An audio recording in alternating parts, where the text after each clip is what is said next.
All right, welcome YouTube. Hey, it is Scott, the Bigfoot Explorer, with Patrick and Sci-Fi here. I just wanted to let y'all know I'm not dead. This is not a ghost. I am here. Um, Bigfoot Explorer took a bit of a hit these past few weeks. We lost my aunt. I've had 2 visits to the emergency room with chest pain, which they tell me is possibly GERD now. So I have appointments for the doctor to do an endoscopy, which is an upper GI, and I'll have a scope to be put down my throat to check that out next week. So that's where I have been. But in the meantime, Sci-Fi has introduced me to our friend. His name is Bubba. We're going to call him Bubba. He is going to be a Central North Louisiana Bigfoot Explorer correspondent. Bubba, welcome to the show, the live show here tonight. Can you hear us, my friend? Yes, indeed, I can. All right, sounds good. Let's tell a few people hello first before we let Bubba hit the stage. I know Patrick and Bubba are probably itching to talk to one another. I think Bubba's going to tell us a little bit how he got started. But let's see who's in the house here tonight. There he is, Pat? friend. It's Joe Parker. No Yep. time out. That's right. And Pat's we in here. She's blue-eyed northerner. and So, Andy gone fishing. Let's Ryan see. McScurdy. We got Matt Niven, the seeing eye knows all. Welcome. Pappy Two Bears says hi, Bubba. Fifth Hazel's in the house. Let's see. Robert D. Thanks for hanging with us, Robert. Oh, John's in here. Looks like we got some new folks. We got Candy Apple, or at least they're new to me, unless they've changed their names. Thank you for coming on, Candy. We have Matrix 7 Adventures. Welcome. Margaret here as well. We got Blue-Eyed Northern. That's Pat. Who? Scott, blue-eyed norther is Pat. Oh, okay. Hi, Pat. Thanks. We got 5 Hazel there. Will, okay, hi, Pat. Thanks. Somebody's YouTube is going off. Is it yours? Is it yours, Christy? Mine's on mute. Okay. Okay. Let's get started. Bubba, why don't I this show's about you, and I'm thankful that Christy found you guys. I found you and introduced me to you. We've been talking. We've had several good discussions over the past few weeks. I have some photos that are set up for a little later, but just go ahead and start and tell us how you got into the Sasquatch phenomenon, as we call it, and some of your experiences that have led you up to being here in Louisiana, and then your encounters in Louisiana, and then we'll kind of talk about the state of things right now. Patrick, did you have something to add to that? I was just saying hi to some people who are saying hi to us. Oh, okay. So, Bubba, take it from here, my friend.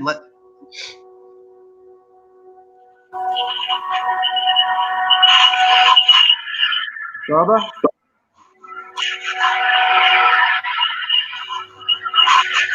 I'm not sure what that is. That was Christy. No. Bubba. Okay, we're good. Okay. Go ahead, my friend. My interest in Bigfoot, I guess, started like a lot of people with the Patterson Gimlin film back in the 60s, that piqued my curiosity. But living in Louisiana, it wasn't something I was going to be doing. California was a long ways off, Right. and I kind of kept up with it over the years, but I didn't have much time to do anything with it. Well, I retired a couple of years back and became footloose and fancy free, and was traveling out in California, Washington, Oregon, and I actually found what I figured was a footprint on a trail out there. Yeah, look, I am gonna put that photo up that you found. YouTube, this is the photo that he found in California. I'm gonna put that up for you.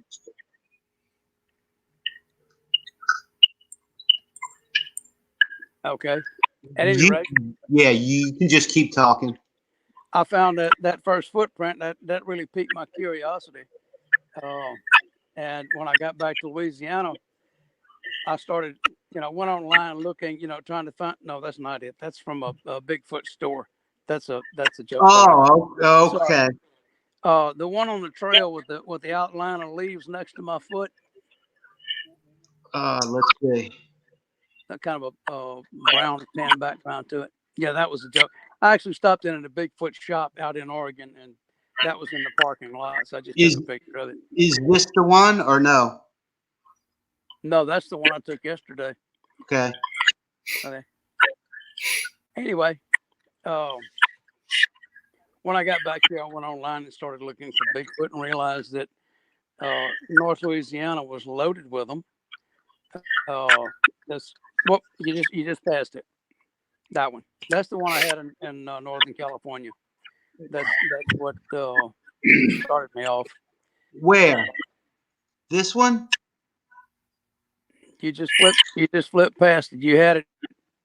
Second to the last. Anyway. Second to the last, Scott, I think. I don't see it up there anymore. It's coming. I guess I should have put dates on. Nope. That's here in Louisiana too. So the last one then.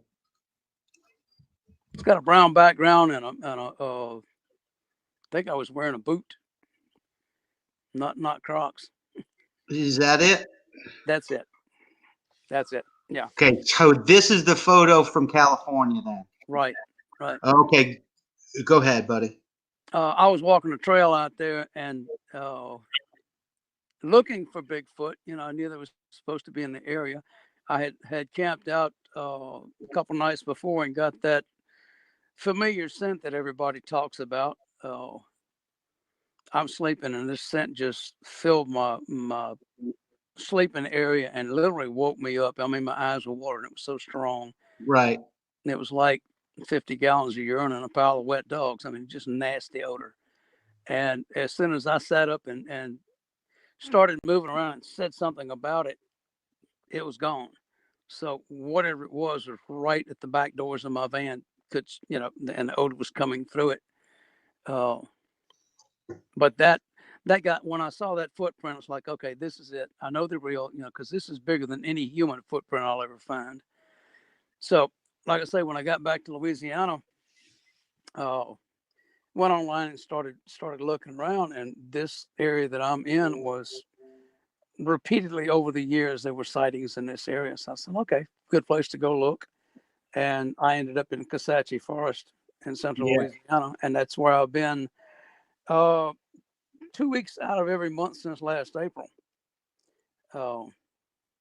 And it's been very fulfilling.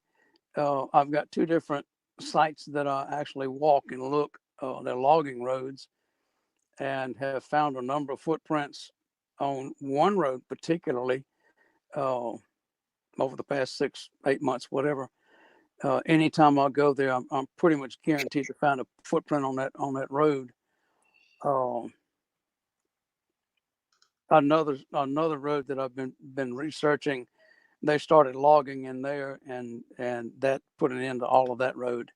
I can't battle the log trucks, and you know, I don't think Sasquatch is actually hanging out in there right now. So I went back to my first site and did some walking yesterday down a creek, which I hadn't done yet. I decided to get off the roads and go out in the creek bottoms because, according to Lyle Blackburn, that's where they like to hang out, creek bottoms, river bottoms. So that's where I'm going to go from now on. And I actually got that one large footprint that you showed first. Got that yesterday while I was walking. Yeah, let's put. I'm gonna put that up on the screen real quick. This is a footprint that he found yesterday. No, is that No, one? no, Nope. that's California again. Nope. Nope, nope. That one. Yep. That one. And I was if you look that one, wait, back up. That one, I believe, is the same Bigfoot. I found that print on that road close to where that creek is. That's one of the biggest prints I've found, and I'm pretty sure it's the same guy. Yeah. I say guy. Okay, ladies, don't get upset. It may be a girl, but if it's a girl, she's huge. It's okay, girls, to be huge. Yes, it is. Yes, it is. It's been interesting to say the very least, Right. because I literally sleep within a quarter of a mile where I research. So, you know, and I'm fairly sure I've had some activity coming through this campground at night, because I'll do whoops and calls and stuff before I go to bed at night just to see if I can get an answer. You know, the sun's going down and I'm out here doing these whoops and howls and stuff, and occasional tree knocks, but tree knocks have not gotten me any response, none at all. So I kind of tend to not do them. And I had another friend up here a while back. We went walking down one of my trails, and he let out these 3 calls, and instantly got 3 answers. One day, we went back the next morning. He did it again, got 3 answers again. And maybe it's the tone that he uses. You know, I didn't. Neither one of us recorded him doing that, unfortunately. Right. So we don't know. We have nothing to analyze to find out if it actually was a Bigfoot answering. But the area we were in, there's no human habitation, probably within 2 miles of there. Right. So we doubt very seriously it was a human that happened to be in the same bottom 2 days in a row. You know, thank not, because there's nobody living back there. Right. So have you actually had a sighting? Yes. Why don't September you the tell us a 5th. little bit about your sighting, the date, and now this happened in Central Louisiana as well, right? Yes. Same area. Okay. Like I Have said, at it. one of the logging roads that I've been walking, I found what I call a playground. The bent over and twisted trees, broken off trees. I mean, every time I went in there, there were more things going on. We had a temporary teepee structure that finally collapsed. Several bent over and broken trees, and the ground in that area was hard packed. If you've ever walked in rough woods, especially when it's dry, everything you step on crunches. You can't walk quietly if there's leaves and pine straw on the ground. In this area, there were pathways through it, probably about a foot wide, where you could walk and never make a sound. If you step 1 inch off of that pathway, you got the crunching. Okay. So to me, something very large, very heavy had compacted all that straw in it. Consistent walking back and forth, back and forth. And I had never walked past that. Once I found that, that was my end point on that road for a long time. And the morning of September the 5th, I had gone in there and looked around, didn't find anything significant. I walked back out on the road. I said, well, I'm going to go find out where this actually ends. They had bulldozed this road in preparation for logging. And I had walked to the end of it. This is about 8:30 in the morning. the sun was still down behind the trees. It hadn't gotten up over the tall pine trees yet. And there was a small pond to my left. And I got my camera out and was scanning. I zoomed out and was scanning the bank for any kind of footprints, raccoons, birds, whatever, possible Bigfoot. Didn't see anything in particular. Turned my camera off, and out of the corner of my eye, I saw something move, and I looked towards the end of the road, and I stepped this off later. It's 110 steps. Me making the longest steps that I can make. Okay, I'm 5'3", so it's not very long. But anyway, I estimate about 100 yards. I watched this extremely tall and lanky built creature make 2 steps across that road and off, now from the center of the road, basically off that road into the bushes where I couldn't see it. I would say very tall, very slender built. Not what, if you've seen the Patterson film, Patty is very robustly built. Okay, this creature was not. It was not muscled up. It wasn't, huge and monstrous looking. I got a left profile view.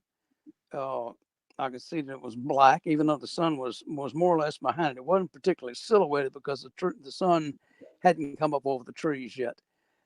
But I could see the what I've always heard described as the pointed head. The back of the head was pointed. It was walking with its head down slightly, like it was watching the path that it was walking on. A casual gait, casual stride. It wasn't in a hurry, but its leg motions, arm motions were slow enough that it suggested a large built creature. So I estimated 7 feet. Just from what I could see, it could have been bigger than that, but I really don't know.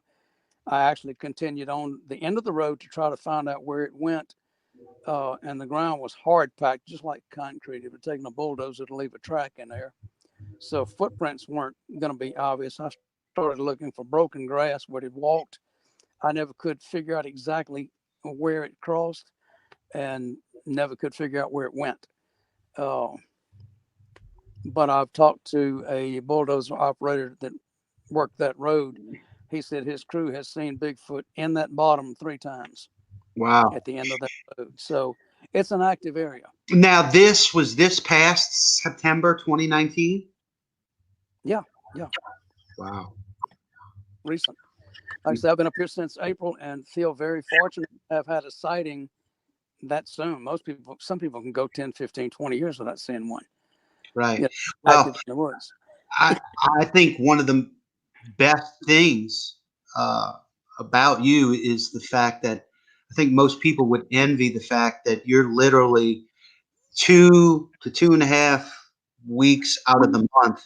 You're actually sleeping in your van, camped out in Sasquatch habitat in Central Louisiana, which makes you a perfect candidate for just kind of being there. And that's probably really 80% of the whole shebang. I mean, it's just kind of like hunting. You got to be there. Yeah. Now, yeah. Right. One thing I want to do. It's 9 o'clock. We're going to go as long as the folks want to, but I think the real interesting part of this show is Patrick and Bubba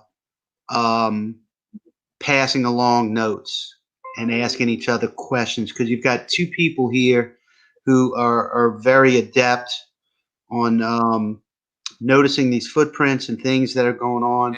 I think Patrick has questions for Bubba, and I think Bubba's got questions for Patrick.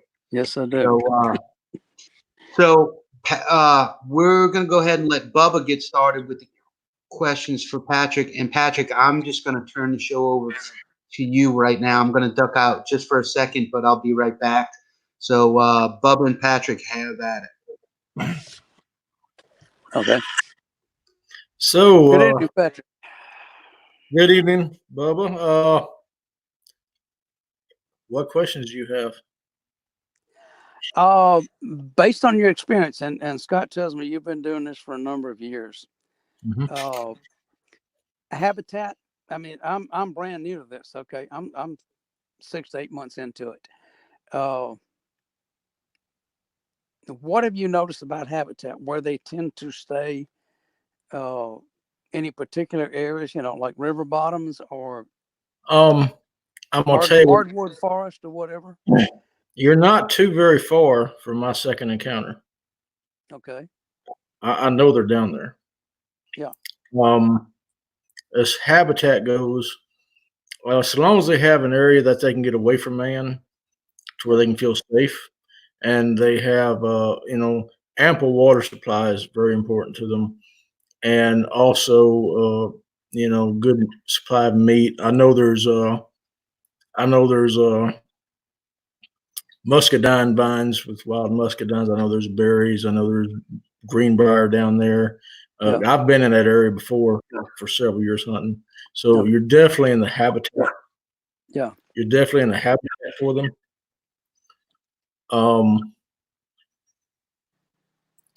Yeah, your habitat's good down there. Yeah. And as far as your trails, you said there's the beat down trails that they're using. If there's any hills that push them up to the edge of a creek, Yeah. and if you can research and find those areas, you may find it beat down to the dirt with tracks on it. Okay. Now the beat down area I was talking about was in this one. It's basically an acre of ground that it looks like they've been playing in. Literally, I mean, I don't think there's any significance sign wise. A lot of people say they bend over trees and make signs and this and that. For each other and possibly to keep man out. Other than three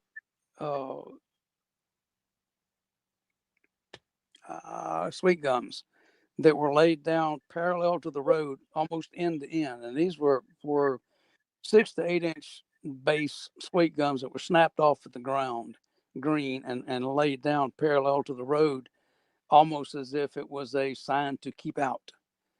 So almost like they were trying to block anything from coming in there with these trees laying down. I don't know if that's the case, but that's what it looked like. But that's where all the ground was beat down and walked down was just in that area. I haven't found any actual trails that I can say they have been walking. I find game trails. I'll follow game trails just to see where they go, Yeah. But I can't say that they are particularly walked by Bigfoot because they're narrow. They're 6 to 8 inches wide. Well, are you finding when you're tracking? Are you finding flat-footed, five-toed tracks? Or are you finding hooves? Both. I mean, I found hog tracks. There's a lot of hog activity in there. The ground's turned up, and several, especially soft ground, is turned up. Now the tracks that I found that I say are Bigfoot, or I found them individually in different places, and they're not necessarily on a trail itself. Yeah. Well, what I noticed as far as areas go, what you're talking about, they'll hit an area and they'll spread out, and Yeah. they use that area to hunt and to observe and come up with strategies for hunting. And most of your trails you'll find will be between hunting areas and another area. Right. They'll come together, and the easiest trail fastest, least resistant trail, and they'll use it to the point to where, between one area and another, you'll find a definite trail, and then it spreads back out into another area, whatever they're doing there. Okay.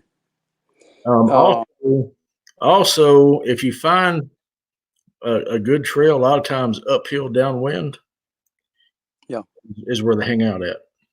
Yeah. All right. Well, I know where that is then. That's that big bottom that I was told about. Yeah. And I think they're traveling. The one site where I found the track yesterday is a couple of miles west of me, and this bottom that I'm talking, big bottom I'm talking about, is probably 1.5 miles east of me.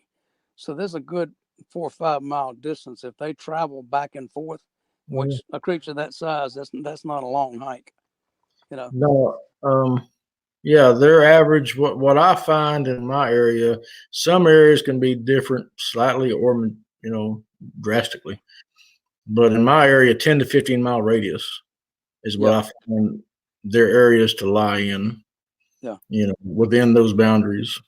And now the question is, how many groups do you have there? Is there a boundary running between your areas 1 and 2 that you're using? How many miles are there between there? There may not be. There doesn't have to be a whole lot of miles. There just a distinct difference in the tracks. Because as Yeah. you're tracking, if you're finding that you're having a couple of size tracks in one area, and then if you go a few miles away and there's distinctly different size tracks in that area and they don't mingle, they don't come back and forth, Right. there could be a boundary. And Right. you could have two different groups there. Or if you're finding the same size track in one area and then 5 miles away you're finding the same size tracks there, you're probably well within the heart of their territory and you're dealing with one group. Yeah. I haven't researched that big bottom, mainly because I was going to go down that logging road and cut off in that bottom. And since the logging started, it's not even safe to walk back there, for one thing, because of the log trucks. So there's another road south of it. I may have to go down that way and come back up in that bottom towards the logging road. It's about a half mile through there. So I hadn't been able to get down there yet and check for tracks, but that's going to be one of my next areas to go look at. Here's another question. Have you noticed their behavior change towards you as they see you researching them? I mean, they'll get closer to you. Not particularly. I've heard the let's call it Site A and Site B. Site A is where I got the tracks yesterday. Site B is the one where the area I call a playground. And Site A is where I've gotten most of my tracks, either on the road or off in the woods. And I've had more interaction with them in that area. I've had mumbling in the wood I'm walking down this logging road, and I make it obvious that I'm there. I'm not trying to sneak up on anything. So as soon as I set foot on the road, I'll let out with a short, loud whoop, whoop, just to announce my presence. I wanted to get them accustomed to me. So they knew the sight of me. They knew what I was doing. Yeah. I dressed exactly the same way every time I go. So if they look at me, so that's him. Okay. The first day I walked down there, I talked out loud the whole time. Hey, good morning. I know you're out there. I'm coming to see you. Y'all come out and look at me. I'm not afraid of you. And I did this the whole 2.5 miles that I walked. Coming back out, did the same thing. Well, as I was walking in, about what sounded like about 20 or 30 feet behind some bushes right on the edge of the road, I heard this mumbling, and I'm like, I stopped and said, okay, I heard that. And I started to walk off, and I heard, oof. I heard that too. Oof. I did it again. I'm like, oof, back at you. I didn't know then, after listening to a lot of YouTube videos and postings of supposed Sasquatch sounds and vocalizations, that huffing sound is supposed to be when they finish a sentence or finish what they're saying, they make that huffing sound to let whoever they're talking to know that it's their turn to speak. Supposedly. I can't qualify this, okay, but that's what I've heard. So maybe that's what I was hearing from the bushes. They made that huffing noise. Say, okay, what do you got to say? Well, I can't speak their language, so it went nowhere. 2 or 3 days later, I'm walking down that road, and I said, well, they're used to the talking by now. I started whistling. Whatever tune came to mind, I'd whistle it while I was walking, and I'd stop and whistle a song, all the way down the road and back. And just as I got almost to the end of the road coming back out, I coughed real loud. And when I did, I heard a single whistle off to my left. And I stopped and I looked back and said, okay, I heard that. And I'm scouring the trees. I'm looking for what whistled at me. Was it Sasquatch? Possibly, because I had been whistling all day. I don't know, but I tried different things and see what kind of reactions I get. Oh, and I've also read and heard that they will whistle. They'll imitate birds. They'll do different things. So I'm kind of at a loss. I'm playing this by ear. I understand you're groping in the dark at learning of something that is elusive. Right. And I completely understand that. I can say that, and I don't know about your area. My area, a whistle is to a female.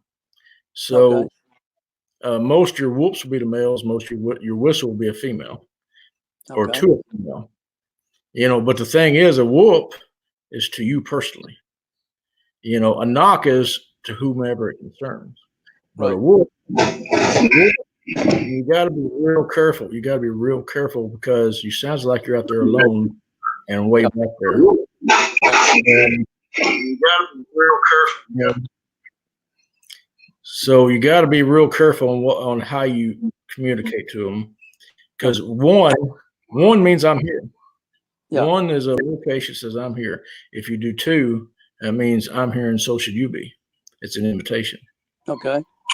So if one whistles at you and you do two whistles, I don't know if they're whistling at you or if they're whistling at a female that's in the woods also. Now, if one does a whoop, you very well could be talking to you. Okay. So if you want a lap full of, if you want to, get them in close, if you hear a whoop, do two whoops back. Yeah. Well, what does their whoop sound like? Now, I haven't heard any whoops. I haven't heard that. The only thing I've heard so far is that one whistle that I can say, was probably Sasquatch, because it didn't sound like any bird I've ever heard whistling in the woods or anything else. So, like I said, I'm going on conjecture. I'm going on assuming that what I'm hearing. Like I said, I'll do whoops, but I'll never get an answer. Do not ever get an answer. Oh. Try your knocks in the springtime. Okay. And I'm working on a theory on that, but I don't get a lot of knocks in the fall. Hot during the hot months. Now like January, February, March, I get knocks. Even into April. So when it comes into springtime, do your knocks. Now, when you're tracking, how many different size tracks are you finding in specific areas? Oh, I found two prints yesterday that I would say was a juvenile that looked like they were about 12 inches long. They weren't real clear tracks. They were on the edge of a creek, and there were depressions in the flood debris. But they were side by side, like something had walked up and stood there looking over that creek.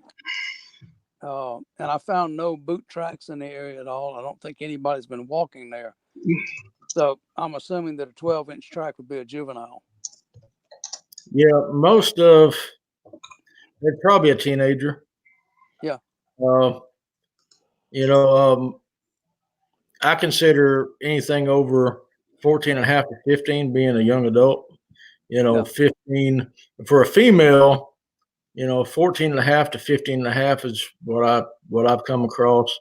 And they're slender, slenderer in my experience. The big males, I've seen them run up to huge, 18 plus. I mean, huge. And down in this area. But so you found two different size tracks in one area? Yeah. Yeah. Okay. In your other area, fine. I found most. In fact, all the tracks that I found have been in A area. I hadn't found any in B yet. Okay, you just found a playground in B, right? Yeah, the playground's in B. And, right. no tracks coming out on the road. Any access they've got, I think they're taking through the woods, and there's no place to make a definite footprint.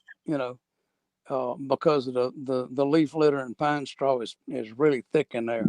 So actually, Yeah. finding a definite footprint would be almost impossible. Well, if you can find, about an area that they're using as a travel way, Yeah. knock the leaf litter back. Well, that's what I did on that one track that he showed from yesterday. I found the depression and I stood there and very carefully picked the leaves out of it, so I could get a good look at it. No, I mean, beforehand, when you're out and about, you think you Oh. have a travel way that you know of, Just clear knock the leaf litter out for 5 or 6 feet, Okay. off that trail. That'll give you something to go back and check. All right. Any more questions you have? No, that's pretty much it, I guess. Okay. On your sighting, there was no way to gauge height at all. Was there? Did you walk next to a limb that you could check out? I thought about that afterwards. I wasn't paying attention when I first saw it. And there was nothing little hanging, that he would walk under or next to. I mean, it was just like straight up tree trunks, this big pine trees. So there wasn't anything to really gauge his height on other than knowing what a 6 foot tall person looks like at the other end of a football field. And he was a lot bigger. I understand that. That's why I said 7 feet, probably plus, but I can't say that definitively. If you watch a 6 foot tall person casually walking, the length of time that it takes to swing their foot to take a step is quicker than it was for this creature. So I'm assuming that its legs were quite a bit longer than, human legs. No, you wasn't. But do you think he exposed it? Because you're not going to see one unless they let you. I know. All right. So do you think he was trying to communicate something?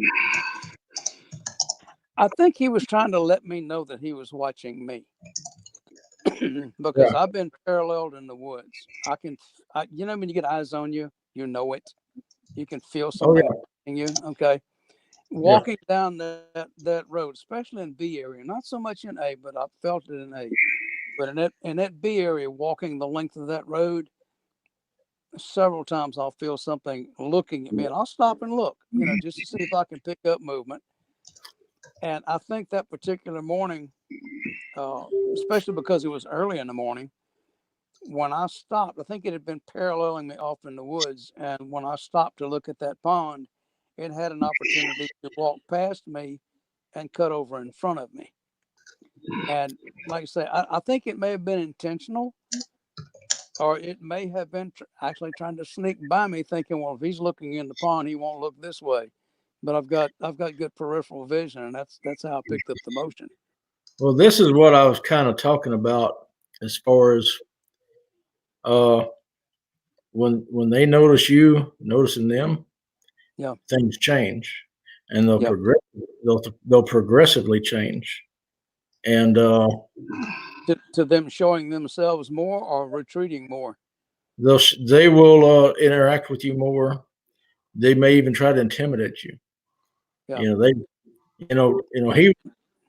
If he stepped out there and you perceived it as he was letting you know that he knew that you were what you were doing. You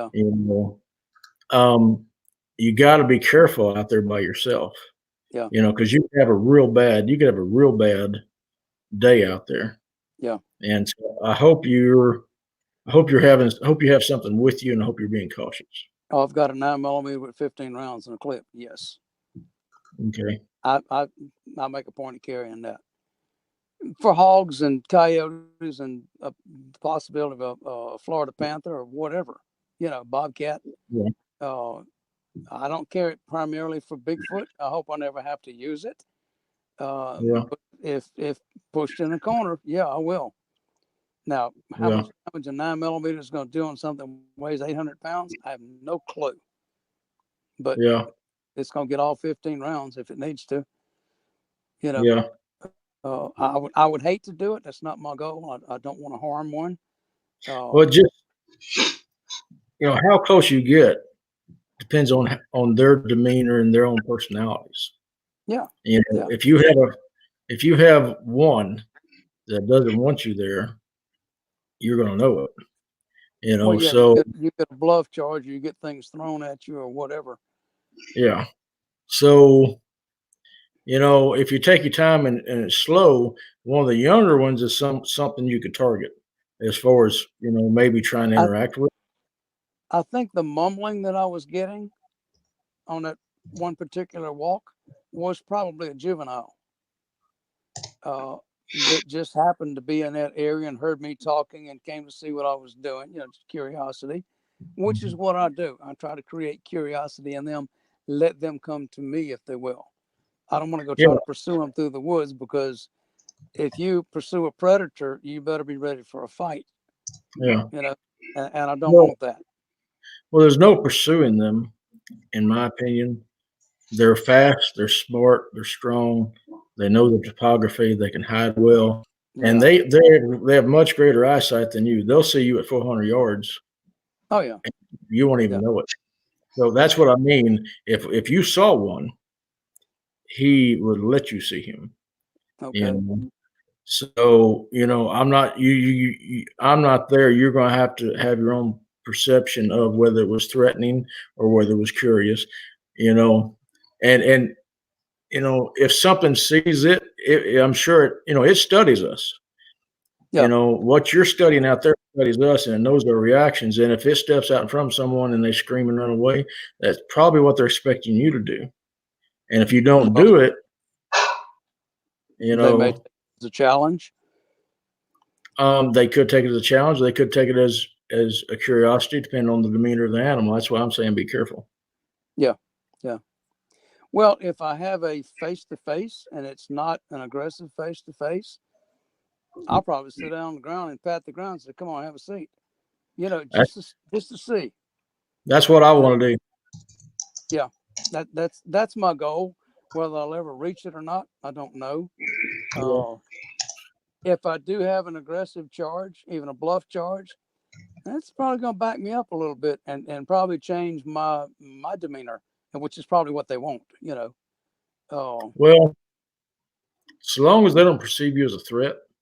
Yeah. And you take your time. I took years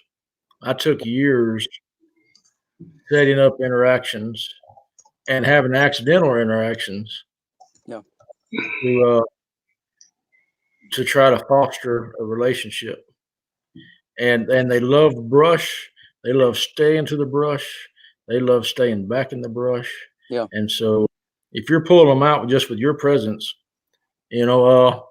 a good thing to do would just be a single whoop to them. Just go, but I don't know what they sound like down there, because different ones could sound differently. Yeah. I've found that out recently, but I could just do a whoop. And if he does a whoop, you could do two whoops, and he could walk right up to you, maybe from behind a tree staring at you.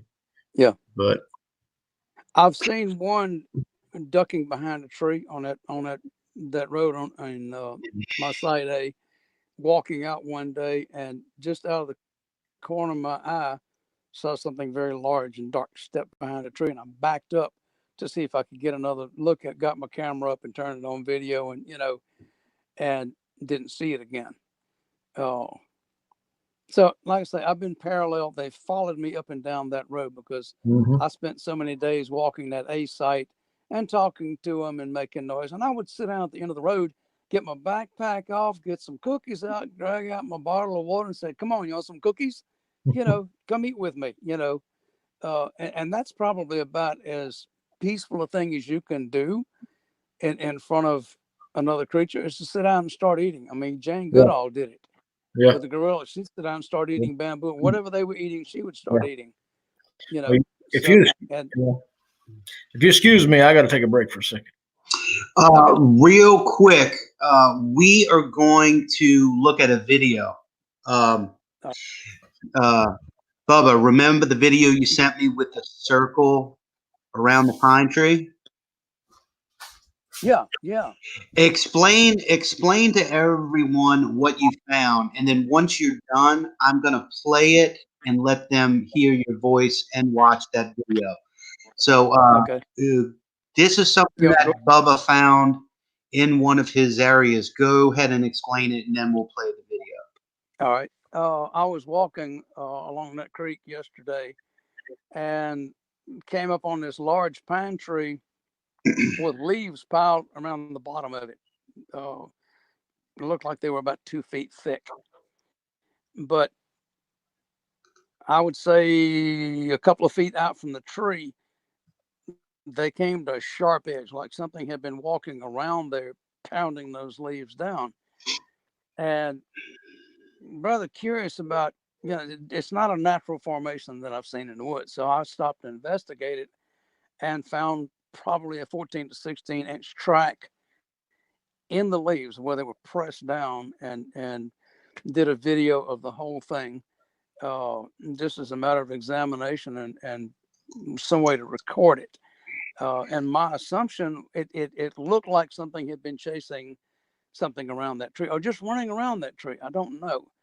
But my conjecture was this may have been two young Sasquatch chasing each other around this tree, Right. and literally made that track, But was it? I don't know, but I recorded Right. it. Yeah. There's no way to tell, but what's really crazy, and we're gonna get Patrick's take on it too. Okay. I sent that to him earlier, and he watched it, but it's I've never seen anything like it. Yeah. So let's watch this video of a circular pattern around this pine tree. Let me get it set up. All right. Let's see.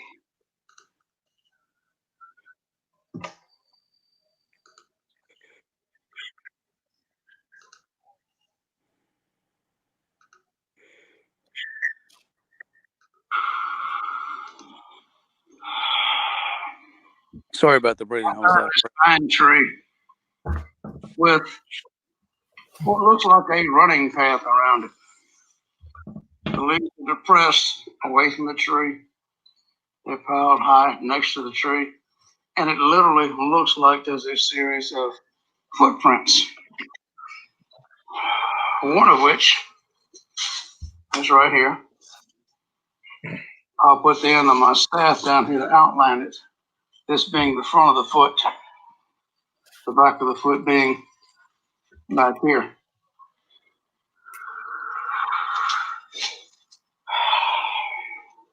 As far as I can tell, this is about the back of that footprint where my staff is. So I'm going to roll the camera down from there.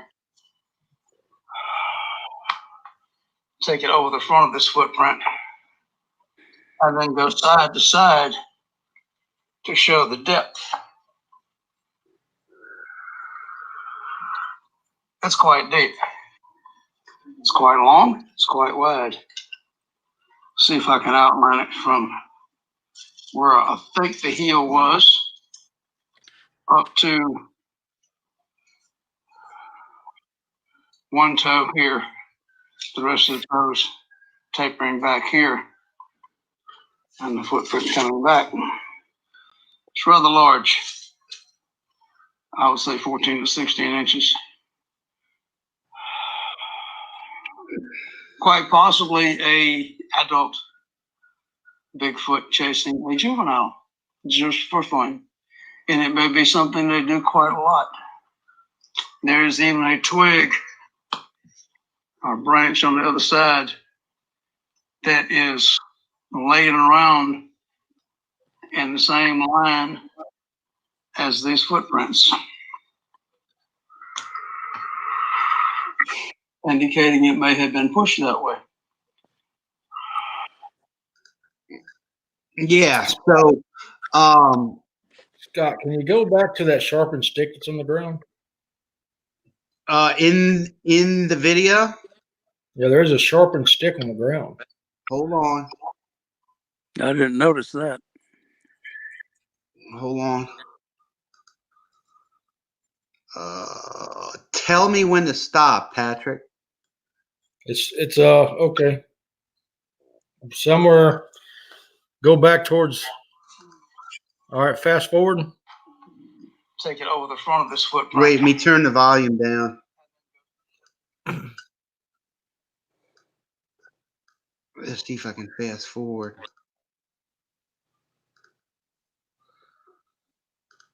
It's towards the back of the video.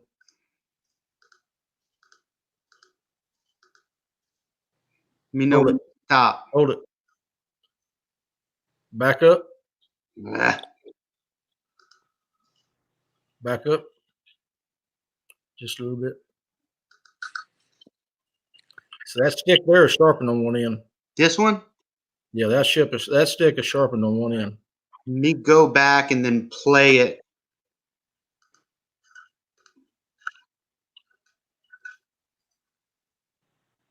Yeah, but can you see my cursor? It's this end closest to us. Right. Oh, this end? Yep, it's sharpened. Hold on. Oh, I see it right there. And see, I never noticed that. I was looking at the leaves and the footprints around it. I never. It's noticed okay. that. It's okay. It's real easy to overlook, details like that. Yeah. I think if you play it forward, it actually shows a better view of that end of the stick. I'll have to go back and look at that You video play it myself. forward. You play it forward, it kind of pans past it real well.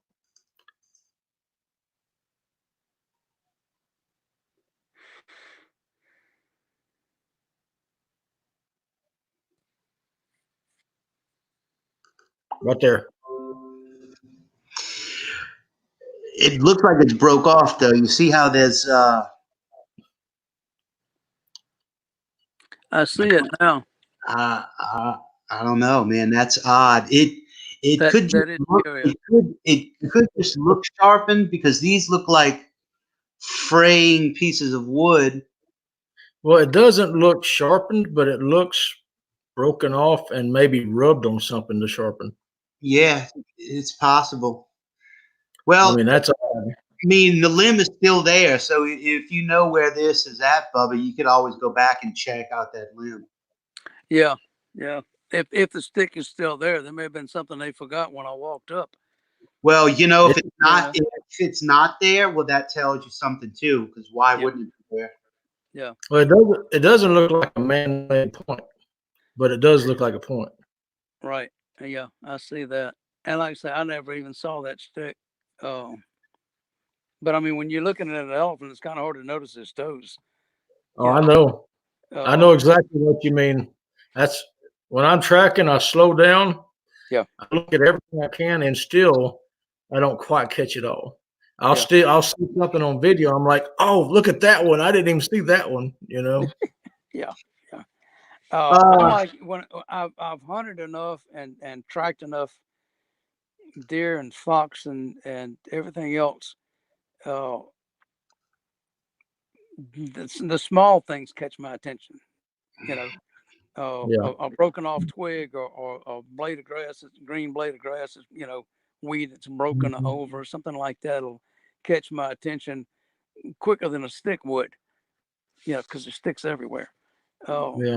Hey, Bubba, do you see the print that's on the screen now? Yeah. Give us some insight background on that print. That was when I first started walking that creek yesterday. I made a point of walking along the edge of the creek.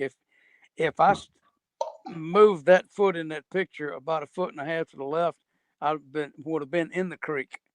Had pretty good drop off, about a 6 or 8 foot drop off into that creek. Right. And I was walking the edge of the creek when I found that, and it was partially covered in leaves. And what was showing was what I would assume was the toes on the end of it. And I stopped and very carefully picked the leaves, the fallen leaves off the top of it. And if you can zoom into that picture, I think the toe was further forward. huh? I think your toe was further forward. Yeah. Oh, yeah. It's a good ways up from the toe of my boot. No, I mean, The actual toe of the print right is there. between those two leaves. The two leaves that are off the screen. Yeah. Right there. Yep. If you go back towards my heel and the heel of that print, you can see where the leaves are literally pressed down in the ground. Yeah. Well, what I find, Bubba, is the wide tracks are more of a trait for the males. Yeah. And the narrower tracks are more feminine and towards the females that I've tracked. I do have a question for you. A couple of the tracks that I found on the road, and Scott may have those. I think the one kind of shadow print that I've got, the heel is very narrow. It's not a wide heel like you'd expect. I mean, it almost comes back in a V shape. Is that indicative of a female? Keep going. The females will be a little narrower than the male. Yeah. Scott, it'll be a upper heel. Okay, wait. Back up one. That one. Oh, pass it again.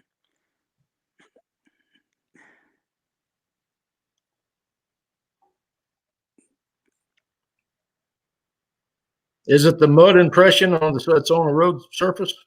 Yeah, this is on a road. If you zoom in, you can actually see the shape of a toe right next to my foot, and it looks like the curve of that second joint is back behind it. You see it. And that's what caught my attention was that little toe shape. And it's a short print, which is I think the juvenile but you can see a gap between the big toe and the others. There's a wide gap in there. Yeah. I think that's a juvenile print because it's no bigger than my foot. So that's 3, 4, 5-year-old maybe, if that old. Hey, Bubba, what is the substrate there? Is that gravel with clay underneath it? The lighter part, is that a clayish, and the top grayish part is just? I'm not sure what it is. It's a white stone. It almost looks like sandstone, but it's white. Yeah. And it packs down like concrete. Gotcha. And I think what happened there may have been some runoff, rain runoff, and a little bit of mud, and that sitting on top of that, when it walked by, the mud stuck to its foot and left the footprint. Right. Exactly. Just like a stamp. Yeah. The sediment on top, the gray, was stuck to the bottom of the foot, and then as it lifted and walked forward, it left what was underneath it, which was the harder, lighter substrate. Right. Can I call something to your attention? What's that?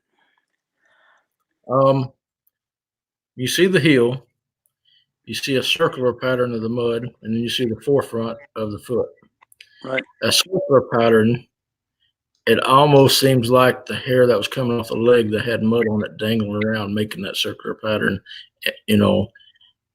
just above the heel, but below the forefront of the foot where the arch is. Right. Right even with where your arch is on your boot. Right. Yeah. There's a wider circular pattern than the print itself. Right. Right.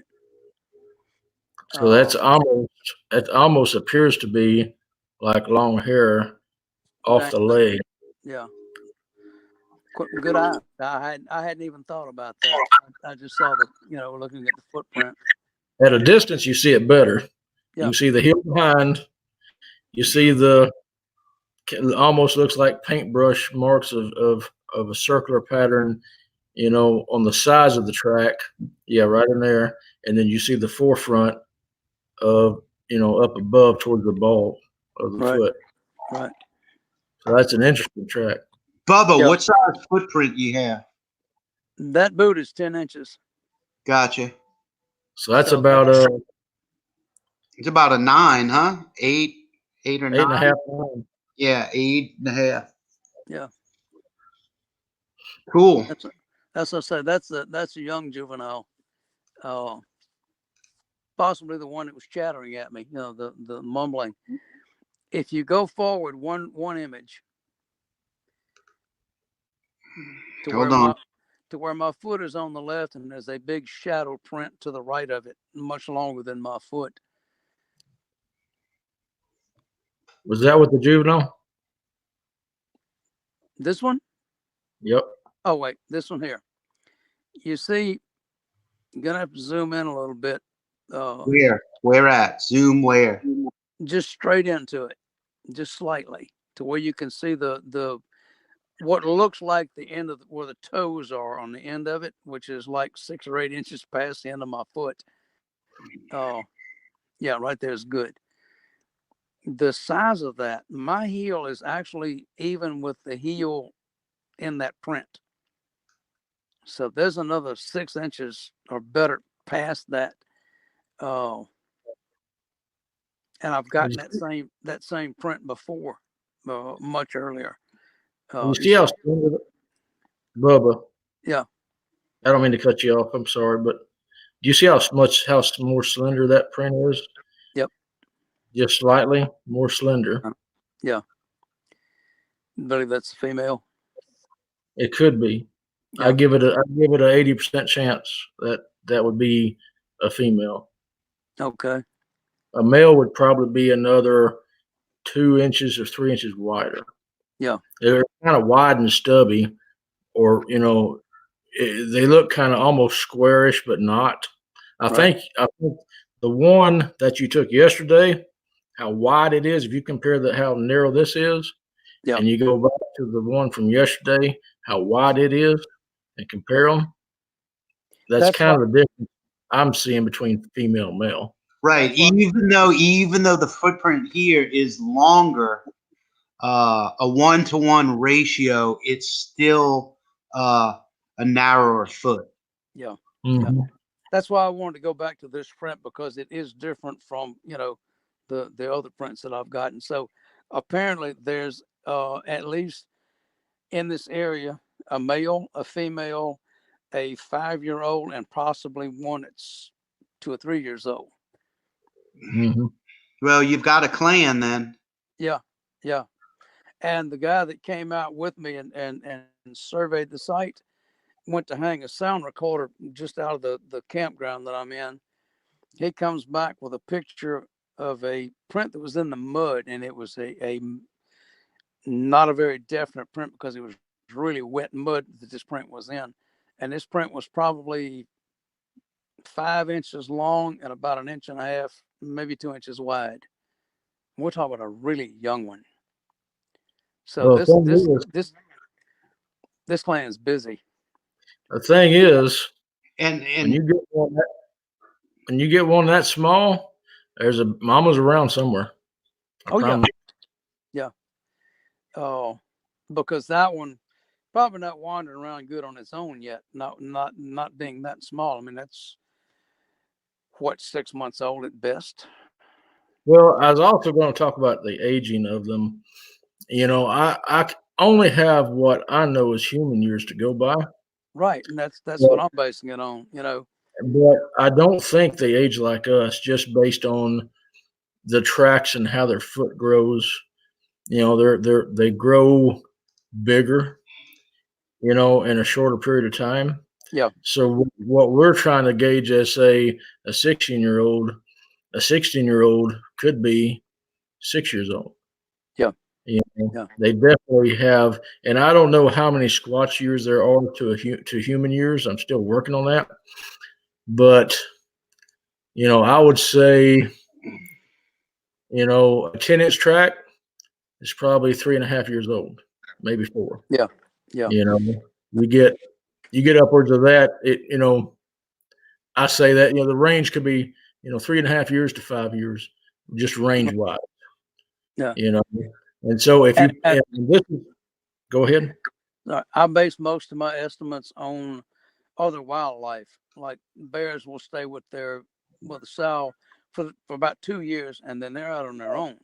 They're not full size, but they're probably 3/4 of their grown size in 2 years, or close to it. And the smaller animals, of course, mature and move out fast. Squirrels, 6 months, they're gone, or quicker. They're on their own doing their own thing. The larger animals, like an elephant, the little ones hang around mom for 5-6 years or better, close to her. She's still guarding them. She's still teaching them. Well, Sasquatch may be somewhere in that range, between the bear development and the elephant development. They may take 6-7 years to develop until they're big enough to be on their own, can fend for themselves. So, Well, in your travels, if you could, that little bee track you found, keep looking for that next year, and keep sizing it and see how fast it grows every year. Yeah. I think the juvenile I come across he's probably grown maybe 4 inches a foot of foot size, and within 2 years. So if you could try to write down that, and so that maybe we come up with some kind of aging chart that we can use. Yeah, Bubba. Another thing that you can do, you're a photographer. If you can download several EXIF metadata apps, okay? And I know you know what EXIF data is for your metadata of your photos. Right.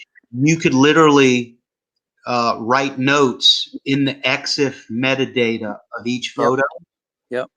And put that in there. Put the dates, the lengths that you think they are, and of course, this is something to do moving forward now too. When you take your photos, you could also snap photos with your phone. Use your EXIF metadata app for notes and put that in there, and you'll always be able to go back to each photo and check out the EXIF data and see what you've written. And just like Patrick said, see, he's used to following little Sam from his North Louisiana area. Right. And of course, he keeps that in his head. But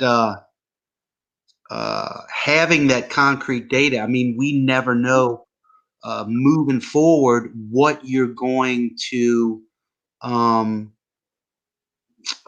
compile for data starting now. Yeah. And that's a good thing to get into, because next year, I know who's to say a lot of this don't continues with these 3 or 4 different tracks that we're just hypothesizing about. Right. But you continually see them season after season. It goes into the next year, and you're able to compare these tracks year after year. And, say you have a dozen or so of the younger ones tracks. Well, you can go back in your photos. We can print them out, and you can put them side by side year after year with the data that you put in there, and start correlating different things about that track. Because Patrick knows that his female, Sasha, has got an injury to her toe. And a lot of times, if her weight's not on the ball and the front toe's not there, he still knows that that's her. Yeah. So it's a lot of things we could do to further enhance the evidence and study as we go along with these possible clans. Yeah. Unfortunately, I've never gotten any absolutely clear tracks. They're more suggestive sometimes. The one I got yesterday wasn't a clear track. I mean, you could look at it and say, well, yeah, that's Bigfoot, but it doesn't, there were no clear toes on it or anything like that. So, that's what I'm waiting for, is clearer tracks that I can actually study. Yeah, we all are. Yeah. Or better photographs of Bigfoot. Hey, Bubba. Yes. Hey, Bubba. If I promise to keep it secret, one day, can I come down there tracking with you? Sure.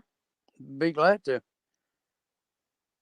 Well, look, we're all going to go, and we're going to make a video. The only thing I got to ask you is walk slowly, because I'm short and I'm old. I can't keep up. I track real slow. All right. Good. So what we'll end up doing, Bubba, is probably after this, mean, all of us. Patrick's shown interest. I know Sci-Fi is ready to go now, but Yeah. we'll figure out, your next 2 weeks of Okay.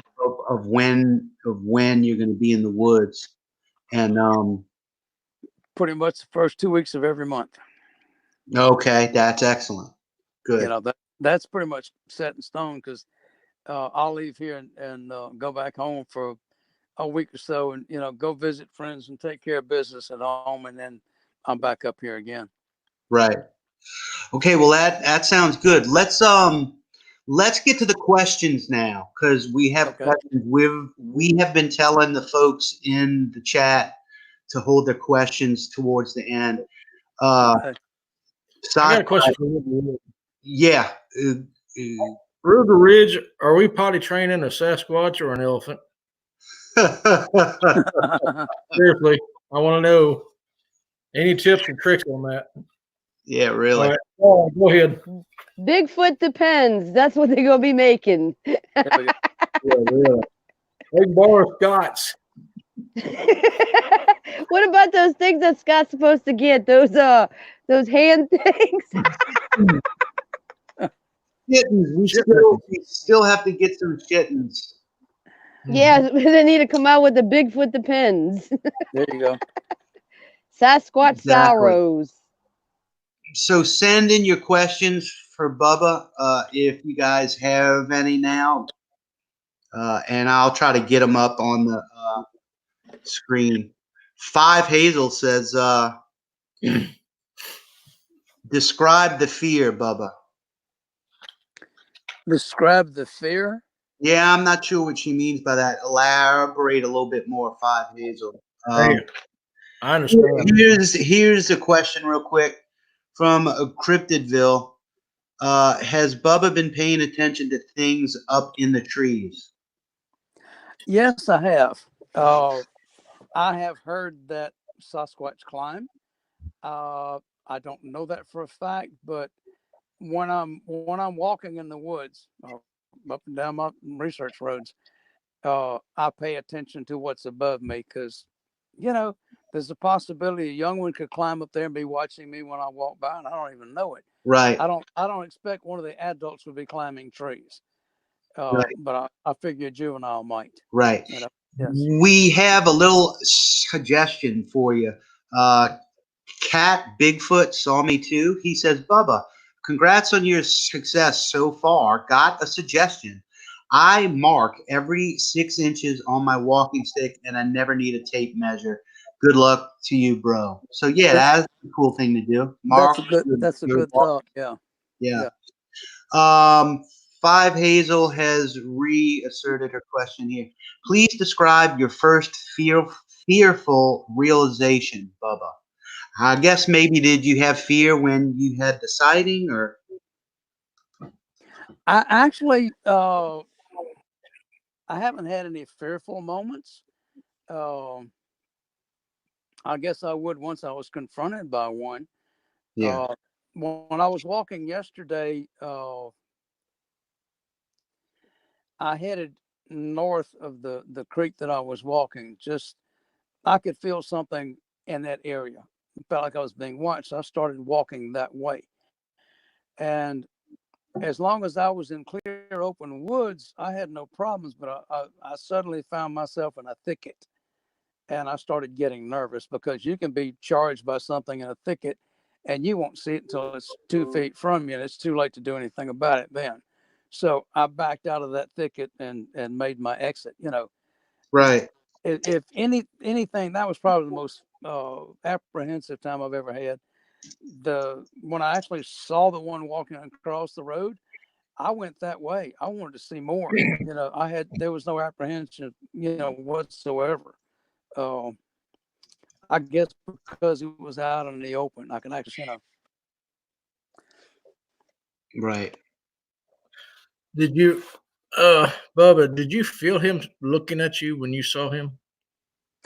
He never did look at me. He was facing straight ahead as he walked across the road, never turned his head. So he just let you look at him. Yeah. He wasn't looking at me. I mean, he was looking straight ahead as he was walking. Like I said, I got a left profile view of him walking across the road. That was it. And Right. afterthought, why didn't I scream? Why didn't I whistle? Why didn't I do something to get his attention? Yeah. You know, but that's 20 You minutes had after it happened.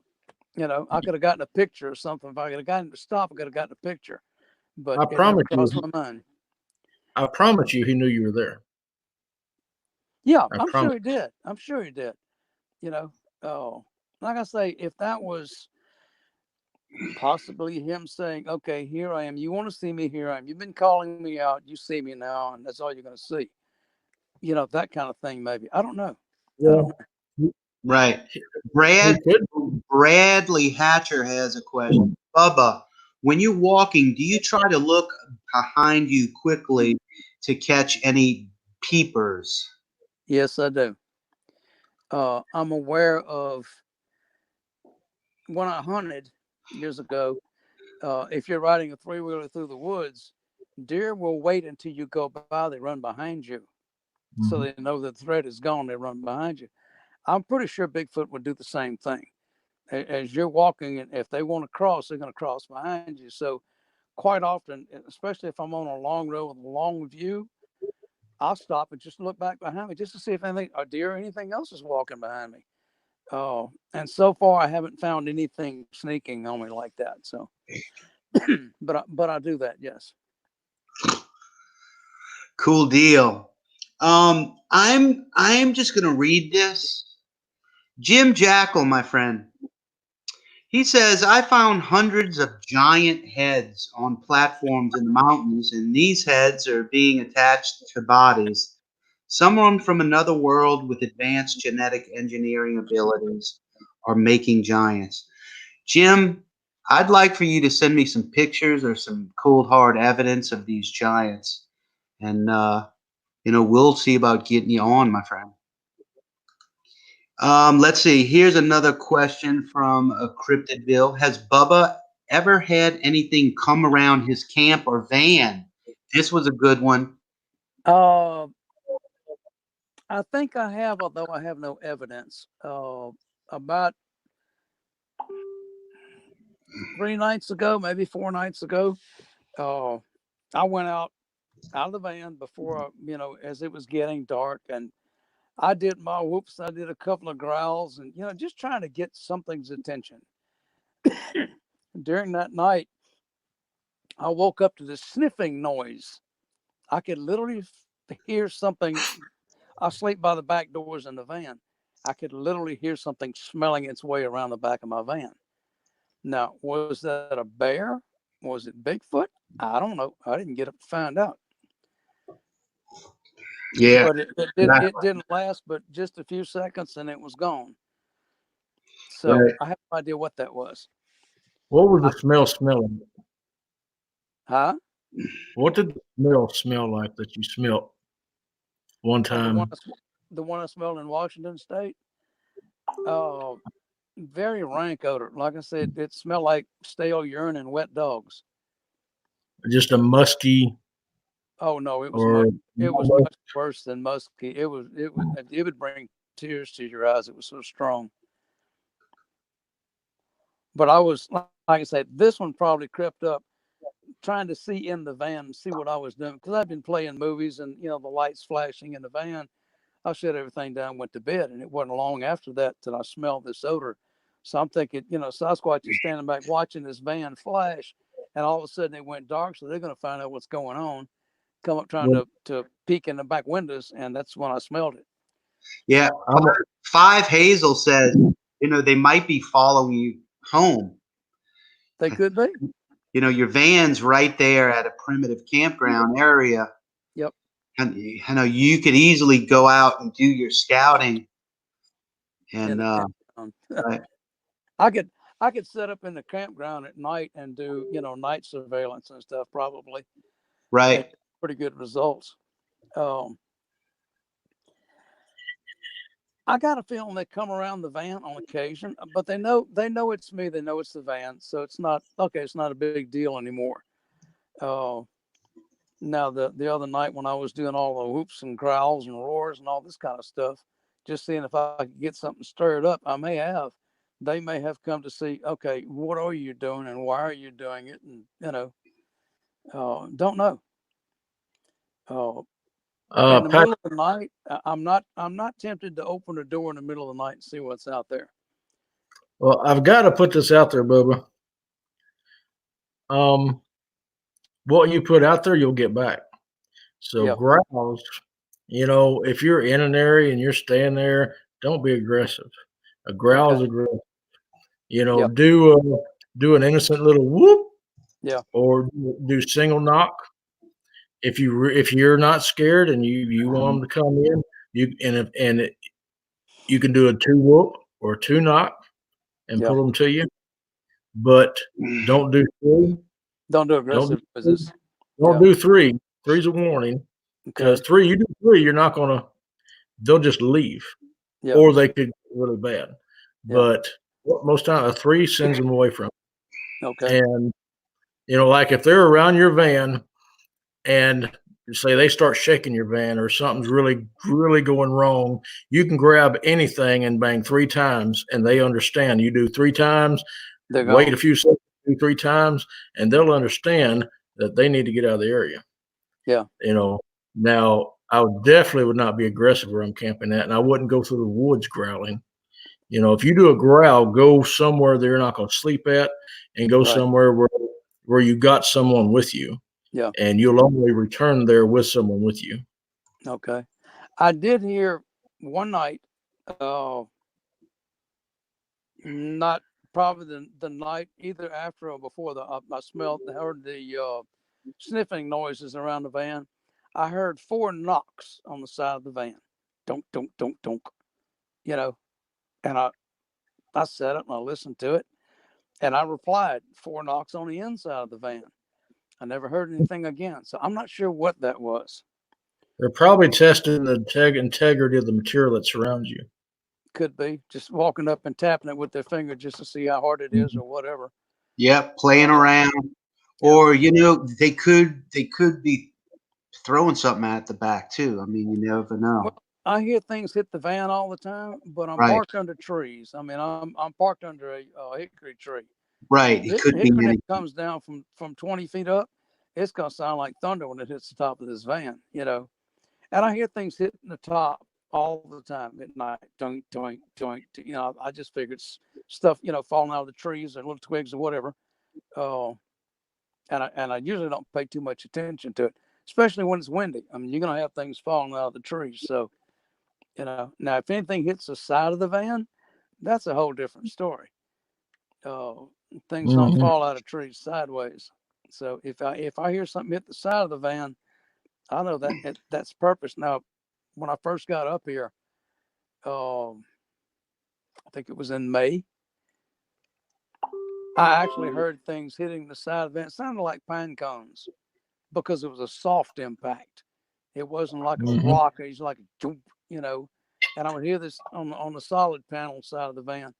I would hear, like things bouncing off the van. It's like, okay, they're throwing pine cones at me or whatever. It wasn't rocks. It wasn't anything hard. Yeah. So, Yeah, we got a question here from Bradley Hatcher. You had made some comments that sometimes you feel and you know that you're being watched. During these times, he says, Bubba, are you noticing when you think you're being watched? Do you also notice that the woods are very quiet then, or normal? hadn't paid attention to it particularly. Okay. These woods are pretty quiet for the most part. Other than the wind blowing, there's not a whole lot of birds. There's not a whole lot of wildlife up here. Right. When I first got up here in April, there was nothing. I saw 2 squirrels for the whole month of April and into May. In June, the deer started coming back in. They were literally feeding in the campground in the afternoons. I've got several photographs, but that's all I've seen up here. There's a few turkeys. I have seen turkeys from about June on, turkey tracks everywhere. Seen one gray fox. no rabbits, very few squirrels. I know the hogs are here because you never see them most of the time. But normally when you're walking through, especially hardwood areas, you'll Right. see squirrels running everywhere. You'll see rabbits. I haven't seen a rabbit since I've been up here in 8 months. Not the first rabbit. No armadillos. Haven't seen any armadillos. No possums. And you spend enough time in the woods, even walking down the road, you're going to see, critters. It's Does that suggest that it's a heavily haunted area by Bigfoot? I don't know, but I think I it think might. I think there's so much pine forest there, depending on the mass. It's over 400,000 acres in the Wasatch National Forest areas Yeah, in the state of Louisiana. But I promise you that if you can find some maps that hold the creek areas, the streams, intermittent streams, as well as drainage areas, and concentrate your areas to the hardwoods that yeah, are within those pines, I guarantee you the number of sightings of those animals that you just said will go up. yeah, yeah. Pine forests don't support much. Well, they do. It all depends on if they're burned and what mass and what seasons too, because acorns are dropping now. Right. Uh, there and of course here down in the south, it takes longer to transition from soft to hard mass. I think a lot of that depends too on the weather and the climate. I know. And plus, it's so thick. I mean, they could easily be using pine forest, but I mean, if we're in one area and one road, it's almost like a needle in a haystack compared to the contiguous pine forest area. Right. Right. Somebody wanted to know. I think it was Rug or Ridge.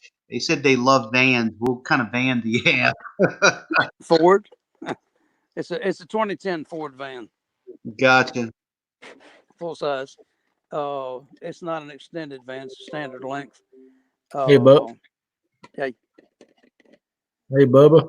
yeah, You're talking about wildlife and the absence of it or the presence of it. I was in one area up in Oklahoma, and of course, it's a primitive survival area that we're camper doing. And I walk in there, and the area has been void of animal life for so long that there weren't even mosquitoes in those woods. there's no mosquitoes here, literally. Yeah. So, and I don't know what to attribute that. That brought up the same question that you have. Yeah. What caused it? And I didn't find tracks. I didn't find deer tracks. I didn't find bear tracks. I know there's deer and bear around there somewhere, but in that valley, I found no tracks, no squirrel tracks, no coon tracks, no nothing. And and I was in the mountains, on top of a mountain, and you go down, next to the creek, and there's food, but you didn't find anything. Yeah. And that was just the creepiest thing. And that question still sticks with me today. What causes that? Well, I walked the creek banks up here, and I walked a couple of them, and I'll stop and look in the bottom of these creeks. Little bits of sandbar, little bits of gravel. No coon tracks, none. I've seen three baby raccoons in the playground. That's the only place I've seen raccoons. Deer, hog, I see a lot of deer tracks. Well, like I say, after June, the deer started moving back in, so there was a lot of deer tracks. Seen a few hog tracks on one occasion. That's about it. Well, there's a lot of hunting leases. There's a lot of hunting leases around there that throw corn. The deer could be on private land, Yeah. for a while too. So it's just something that we need to pay attention to as field investigators and see if we can come up with a theory on it. Right. Yeah. I'll start watching more closely. Ben's I'm off the roads now. I'm going down these creek banks and exploring them. I'll pay more attention to, what's down there versus, what's in this pine forest. Oh, and it's going to take a while to get anything catalyzed. I got some questions for you about Sam and Sasha. Mhm. How long of an association have you had with them? I met Sasha in '03, Okay. and it wasn't just a real friendly thing. Yeah. It actually, I was adamant these don't exist. I'm the biggest, baddest thing in the woods. I'm a primitive survivalist. Ain't running from nothing. Well, Right. guess what? I wasn't, and I did run. That shattered, my reality. Yeah. And so, yeah, I met her in '03. I started doing book work on them, and trying to debunk them. My first thing I set out to do was debunk. Right. And so, and little Sam, I met a couple years ago. I found his tracks first, and he was little. And Sasha and I had knocked at each other and been around each other. She knew I wasn't going to do any harm. And her letting him circle in the brush in the dark and study me and a Yeah. partner of mine actually opened up a relationship between Sam and I, because if you give them an inch, they take 2 miles. Yeah. And she gave him an inch and he took 10 miles. He would, if I went in those woods, he'd chase me down and find me. Yeah.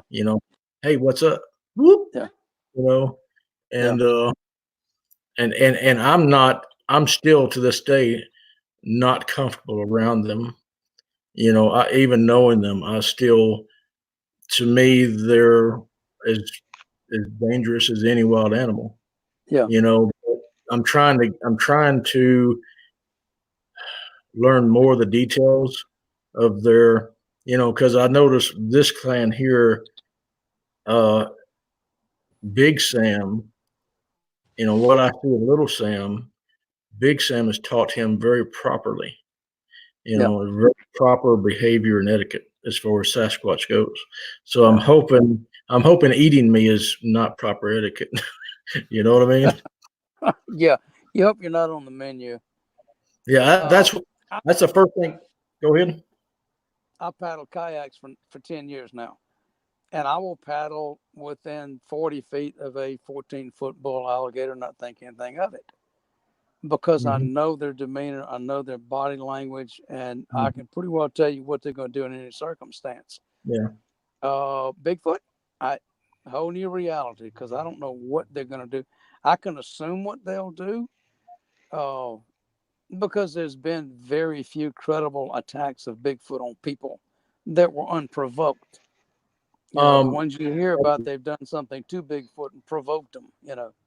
Well, that's reported. Yeah. That's actually reported. My thing is if you go back in the history and read about them, there's not very much nice said. Okay. Yeah. They're called the wood devil, the cannibal, the trickster, a lot of bad names and bad, and so have they evolved from that? I don't know. Yeah. I think And there are people who disappear. They're never found, never know what happened to them. So, exactly. Where do they go? Exactly. And I think it comes down to how hungry an animal is and what the opportunity is. Yeah. If you're they are. Yeah, if you're alone 5 miles out on a hiking trail, are you safe? And that's part of why I'm studying what I'm studying. What's the safety factor? Right. Well, so far, if I'm having the experiences that I think I'm having, they're fairly safe. Yeah. I agree. I agree. I think there's enough. Go ahead. After 8 months of constantly being in the woods 2-3 times a week, walking these trails, doing what I do, and I haven't been bluff charged yet. I don't think I will be, unless I actually end up in a habitat area by accident. And I think I'll know long before I get in there. I think they'll let me, they'll start throwing things and try to run me off or, bluff charge, whatever. All right, Fifth Hazel has a question for you, Bubba. Okay. All right. Squatch may migrate to national forests when gun season gets in full swing. Yeah. What's your take on that? I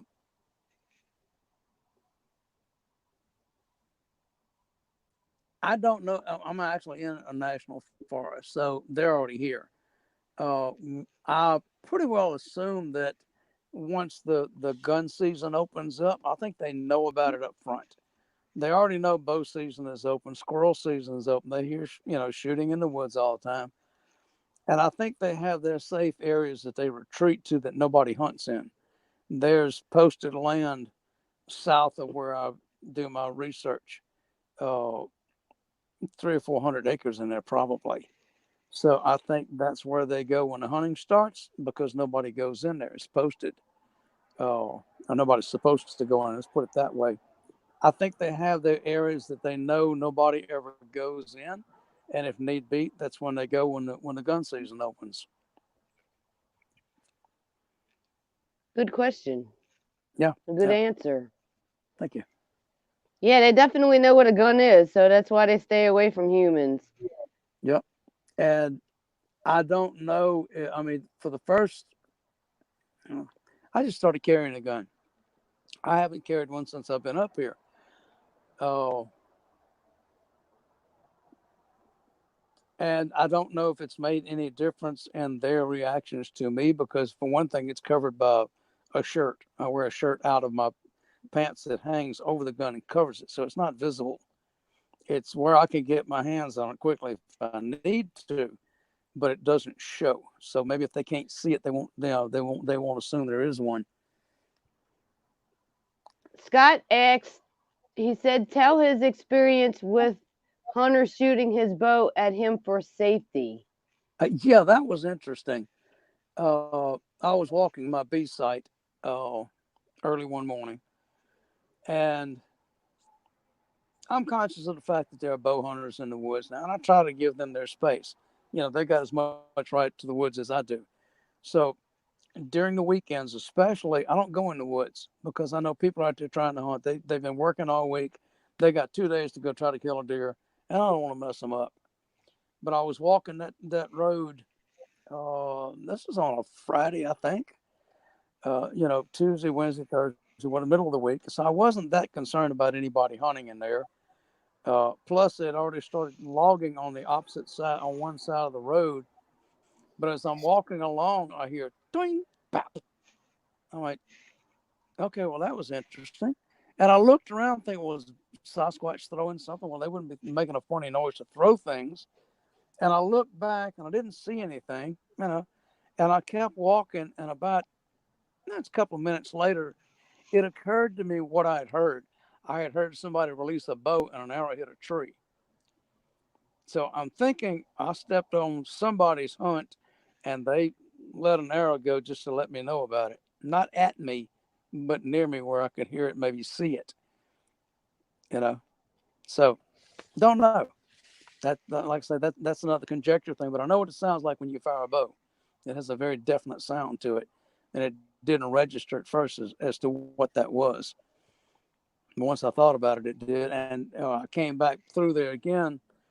I didn't hear anything, so I don't know if they got up and left because I walked by, or what. But anyway. Well, when we was on our expedition, Patrick was on the other side of the thing, and I was standing on by rocks and stuff, and something threw a rock at me, and I thought it was Patrick. I said, "Did you throw a rock at me?" He's like, "No, it wasn't me. He was far off." Yeah. And Scott was videotaping, so it wasn't him. It was just weird. I have an interesting report to send you. Wait, what'd you say? They were trying to get your attention. Yeah. Yeah, I don't know. Well, when Patrick did that scream when he went ah, and I was like, ooh, and we heard them walking after I felt that vibe. I was like, ooh, they're out there. Yeah. That's to say, you can tell when they're around. The one I encountered in Northern California, there was no doubt. I mean, I could feel this creature staring at me. It was intense. The ones down here, they're not that intense. You know, I can pick up the the staring every once in a while, but up there it was like it felt like it was standing right behind me, staring at me. You know, I kept turning around, looking up the hills, looking downhill, never could find it. Oh, but it was pretty intense. Here's a question from Big Rob. Bubba, have you seen them when you had your gun on you? I've only had one sighting, and I didn't have a gun on me at that time. Oh, I've only started carrying a gun in the last 3 or 4 days. So I haven't seen anything. I know that they were around me. I didn't see them. I could hear. I did actually hear what I thought was a limb break, but I was in an area that a tornado had come through, and there were several trees on the ground, and it's probably things still breaking, even though this tornado was back in June. Oh, so what that limb break was, whether it was a Bigfoot, I couldn't say, but I haven't seen any since I've been wearing a gun. No.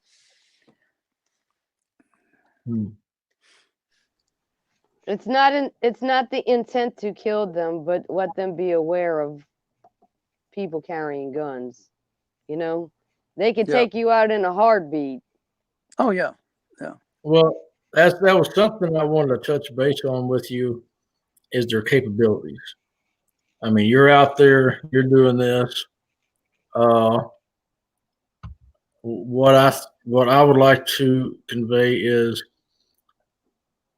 they can see you for 400 or 500 yards off. You can't get within a quarter mile with them not knowing unless it's an absolute accident. I mean, it's now their eyesight is even better at night. They can pick out you at night several hundred yards off. Mm-hmm. Now that's information to have, but they also can do at least 38 to 40 miles an hour on foot. Right. So I have a 25-yard minimum that I keep. I don't want anything within 25 yards of me. If it breaks that, then you only have a second and a half or two to react to anything if it's being aggressive. Right. I may pull a weapon and hold it behind my back, mm-hmm. and so it doesn't know I have something there. Right. Try to be non-aggressive. But I certainly, anything closer than 25 yards, I'm certainly set up to do something if I have to. Right. You got your sights on it. Yeah. I got a laser sight on mine. Yeah. Scott wants to know, are you going to continue a steady routine of your scouting to the Squatch to possibly know you? Yes. I'm gonna try to stay in a routine of at least 3 days a week being in the woods, walking, talking, trying to bring them out, trying to get them curious enough to come see me and see what I'm doing, and hopefully get a second sighting, possibly photographs or video, whatever. The nice thing about the camera I've got, I can get a close-up from 100 yards away. It's not a problem. So if I see one at all, I can zoom in and get a couple of photographs, maybe a video that'll be close. I forgot to plug my battery in. Well, I like your method, Bubba.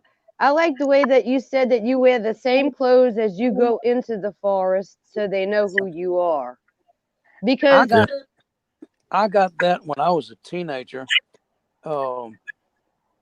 We had a squirrel feeder in the backyard, and I would go sit on the patio. Hang on a second. Speaking of batteries, I would go sit on the patio in a white T-shirt and a pair of blue jean shorts. This is summertime. And I would throw peanuts to the squirrel. It would come out of the box, pick the peanuts up, and go back up the tree and eat them. Well, I kept throwing them closer and closer to me each day that I went out. And I wore the same clothes every day so that this squirrel would know it was me. And at the end of about 2 weeks, I had the squirrel taking peanuts out of my hand. Awesome. I like that. So I use that same technique with Sasquatch. I wear, brown or green slacks, gray slacks. I've got a gray backpack that I wear. I've got a gray bucket hat that I wear. So I look the same every time I go in the woods. If I happen to have a hunter's orange on, that's a little bit different, but I've still got the gray hat, the boots, the whole 9 yards. I still look the same. So hopefully that will pacify him, if nothing else. Someone asked a question about, does gunfire deter them? You answer, you can answer that if you want. If you don't know, I don't know if you've had any experience with that. No, but most creatures don't pay attention to noise. I learned that by watching deer stand in the middle of the road. If you whistle at them, they won't even look up. But if you wiggle your finger, they got eyes on you. So if you shoot over a Bigfoot's head, I don't think this is going to make any difference to them at all. It's just a loud noise. I tend to agree with you. Oh, yeah. I tend to agree with you, Bubba. I tend to agree with you on that because you have educated animals and you have uneducated animals, and when you're hunting, and an uneducated animal, they're used to hearing thunder, used to hearing loud noises. I've shot deer and had the other one sit there and look at the other like, "What's wrong with you?" Because they weren't educated in. And now if you got up and just walked up there, then they associate, the gunshot with the human. And then that's when you see that, things change in the woods and they're harder to hunt. But I don't think a gunshot would phase. I think it would, if anything, it would almost be an aggressive challenge to it. My personal opinion. Yeah. Oh, like I say, something that weighs 500 to 800 pounds. I don't think a 9mm is going to do a whole lot of damage. If you had a 300 Weatherby, you could probably slow them down. But I'm not packing a rifle in the woods. That's no, not going to happen. I say I don't think you could stop one with a pistol, unless you took a headshot and got really lucky. Other than that, the pistol is for hogs and panthers and bobcats and coyotes and whatever. It's not for Bigfoot. Yeah, I agree with you there. I would never want to pull the trigger on one. No. If I had to, I think I'd stick it in his ear and pull the trigger. Yeah.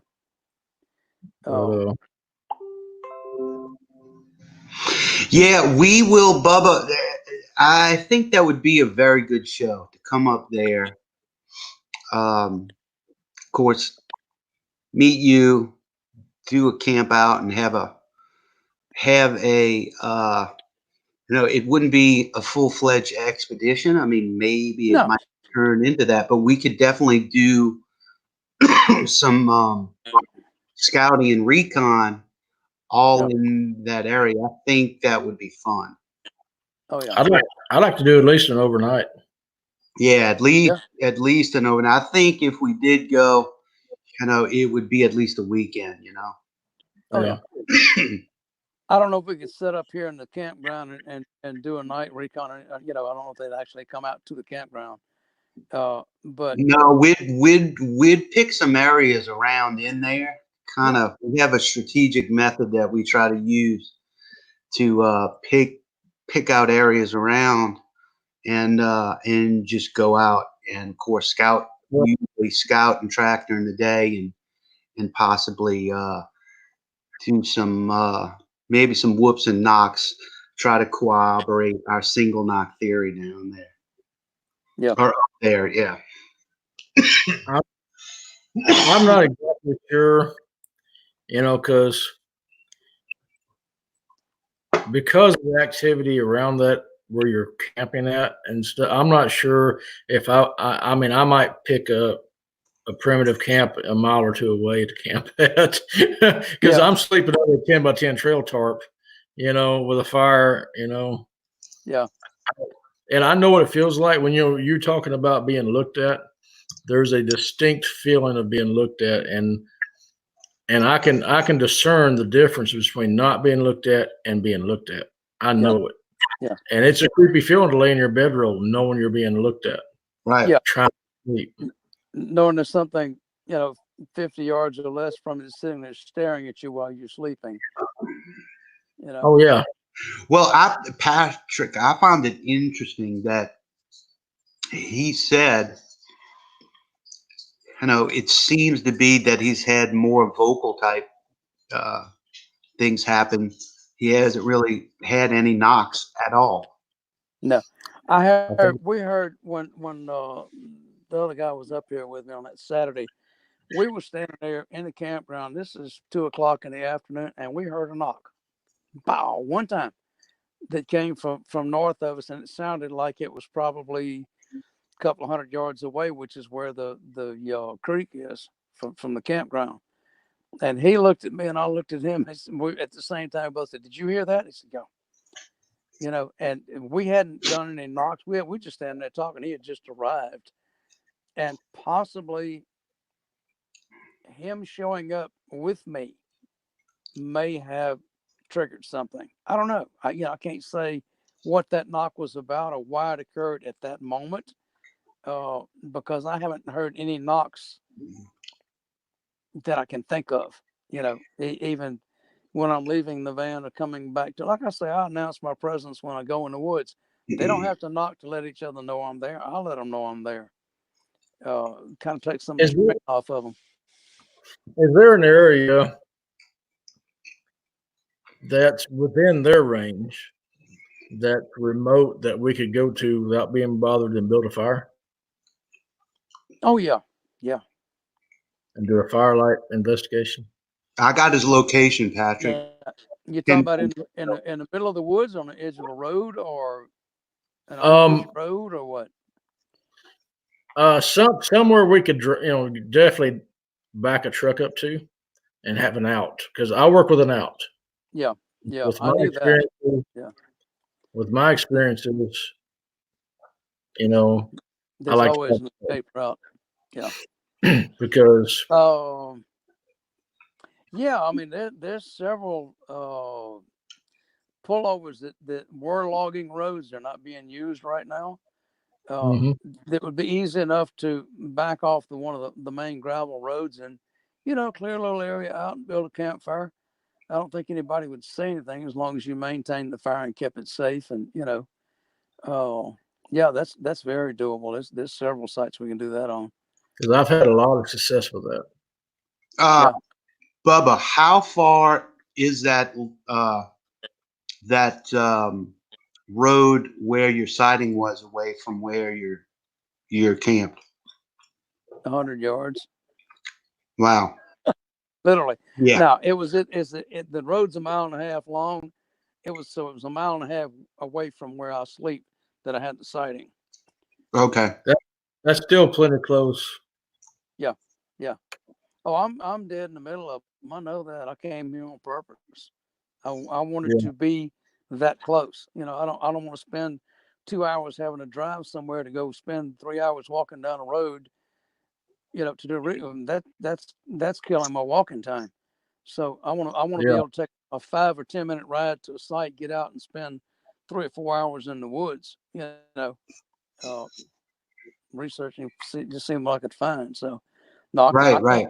I came to this spot on purpose. It was a dead reckoning. This is where I need to be. So, and how did you determine? Eeny, meeny, miny, mo.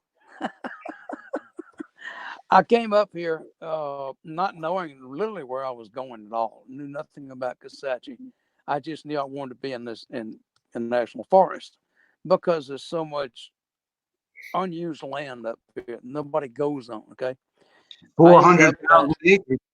well, actually, it's 600,000. It's huge. But anyway, I ended up at a ranger station, walked in and picked up pamphlets for the 5 different districts and walked back out to my van and tried to decide where to go. I laid them all face down and went any, meeny, miny, mo. And it came up to the one that I'm in. And I opened the pamphlet up and there's dead end roads here and dead end. I saw this is there's a campground. Okay. Uh-oh. We lost Bubba. And what I think happened is, didn't he mention something about his battery being low? Or That was you, Patrick? me. I forgot to plug my laptop in. It would dim down. I said, "Uh-oh." Yeah, I wonder if he's going to call back. We'll see if Bubba's going to join us again. I apologize for eating, but I realized I never ate anything tonight. Hey, also, I'd like to point out how prevalent is Sasquatch in the South when you can just go any, meeny, miny, mo. You know, it kind of goes back to what I was talking about. I use it a little more scientific, but to just go to an area like we did in Mississippi, right? You know, how prevalent are they to be able to do that? Right. And you know, his criteria was based on having a primitive area for him to park that van, and that's it. Now, Yeah, Kisatchie has a lot of primitive camping areas. So he basically would find a primitive camp area and then determine where to go from that. So he's back. yeah, he Back in. Okay. Somehow. Yeah, we lost you, but we got you back. You're back live now, Bubba. Yeah, sorry about that. Welcome back. Thank you. Good to be back. I didn't know I was gone. I was just talking away, and all of a sudden I looked at my phone going blank. I'm like, uh-oh. You know. It's all good, tech. Now, what's amazing is, I hope the subscribers realize that you are literally right now in my research area. In the research area, in your van, in Central Louisiana, at your spot where a lot of this has happened. Yeah. And it's pretty amazing that it's worked this well so far. Yeah. Yeah. I've actually got my laptop running where I can watch what's going on, although there's like a 10-second lag on the screen to what I'm hearing on the phone. So it's a good thing I got the sound turned down, or it'd be really confusing. But no, this is working out well. I've got an internet link for my laptop, so I don't have to worry about using a hotspot, anything like that. So I can watch what's going on. So what are your plans for in the morning? Or are you going out in the morning, or are you going to wait until Monday when the hunters clear out? As a matter of fact, I want to go down my Site B road. I haven't been down there since they started logging it. Right after I got back up here, they started logging it. And they don't log on Saturdays and Sundays. I think they do that just to be nice to the hunters. So tomorrow morning, I'm planning on getting up, not real early because it's going to be good and cold in the morning. But I'm going to get up and go walk that road for a while, go down to the playground, see what's still going on, if there's any activity down there. You know, I doubt I'll make the whole road, the whole mile and a half. Right. But I want to go check and see if they've logged in there where the playground is. They may have just destroyed all of it. I don't know. I won't know till I get there. I understand. But then Monday I'll probably go back on the creek again. Ben's I got some good tracks over there. I may get on the other side of the creek and walk it for a ways, see what's on that side, see if they're traveling one side of the creek versus the other. You know. Excellent. Do you have any way to cast? I have nothing with me, and I meant to bring something, so some plaster or something with me, and I didn't do it. I'm relying mostly on my camera doing videos like I did with the pine tree, doing that.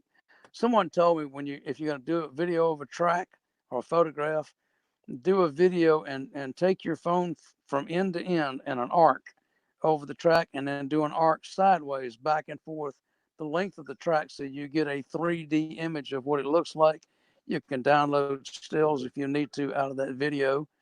Never thought about that, so I'm picking up information as I go. Right. Yeah. I would definitely suggest tape measure. Well, like the guy suggested, mark my walking stick every 6 inches to where I don't. Yeah. Yeah. Because Get I've a always, Sharpie or your knife and just cut some notches and measure. yeah, I'm not gonna Mhm. cut my stuff. I've always got it with me. That's just part of my walking. I take it to poke in things that I don't want to put my fingers in. Flip a stick over. It's something handy to have, and if need be, rough charges me, I'll whack it with a stick. Not to pull my gun out. And that's what I told somebody a while back. They said, "Do you carry a gun?" I said, "No, I've got a big stick and a sharp knife. Why do I need a gun?" And they're like, "Yeah, right, okay." Carry a gun. It's all right. I'll get a gun. Oh, A lot of times I carry a knife, but I already know that anybody that finds my body will be tracking a knife wound leaving out from me. yeah, I'm not yeah. gonna win the fight. No. Well, that's me. That was, I'm gonna go down fighting. A friend of mine now actually was out hunting. He was deer hunting and had a hog attack him, and Wow. he had a single shot 20 gauge shotgun that he unloaded on this hog one round before it got to him. The hog literally knocked him off the log he was on and was on top of him. And he had his arm under the hog's neck trying to keep it off of him, and managed to get to his hunting knife and stab the hog to death in self-defense. And his hunting buddies heard the shot, and they came to see what was happening. And there he is, covered in blood with a dead hog. And they're like, "What are you doing?" He said, "With your knife? Why didn't you shoot?" So he's a character. He really is. Right. Has survived 3 motorcycle wrecks pretty much unscathed. And he gets into these situations. It's just what he does. And he, doing good. But he's the only person I ever stabbed a hog to death. But I don't think I'd ever had that kind of luck. But like you said, Patrick, if something gets hold of me, it's going to have a series of knife wounds. Whether it dies or not, I'm gonna be defending myself. Mine's gonna be a big knife wound. I've seen your knife. Yeah, it's like a small machete. Yeah. I've been tracking with people and have them parallel, and I've told my tracking partner, just get the truck, go get help. I'll stay and handle it. Hopefully, I'll still be alive. But but that's a risk you take when you're going into these situations and these areas. Especially if you don't know them. I'm not as apprehensive as I used to be around the study group that I'm around. But if I get around strangers, you don't know. So, Hey, another friend that we met, his name is Chad. He said he went out and he said, "Scott, I tried the one knock thing," meaning Patrick's one knock theory. "I tried the one knock thing you told me about that Patrick does and got one back. Maybe there's something to that. I never did it too much before. Now I will." So yeah, the thing that you want to do is do the one knock theory and have anywhere from 60 to 120 seconds in between each single knock, Chad, and just keep trying that theory out. No matter how much you feel like you want to just keep knocking, just keep trying that one knock theory with them. Thanks, man.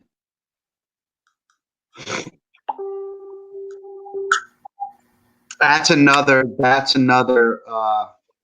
North Louisiana person as well, Chad.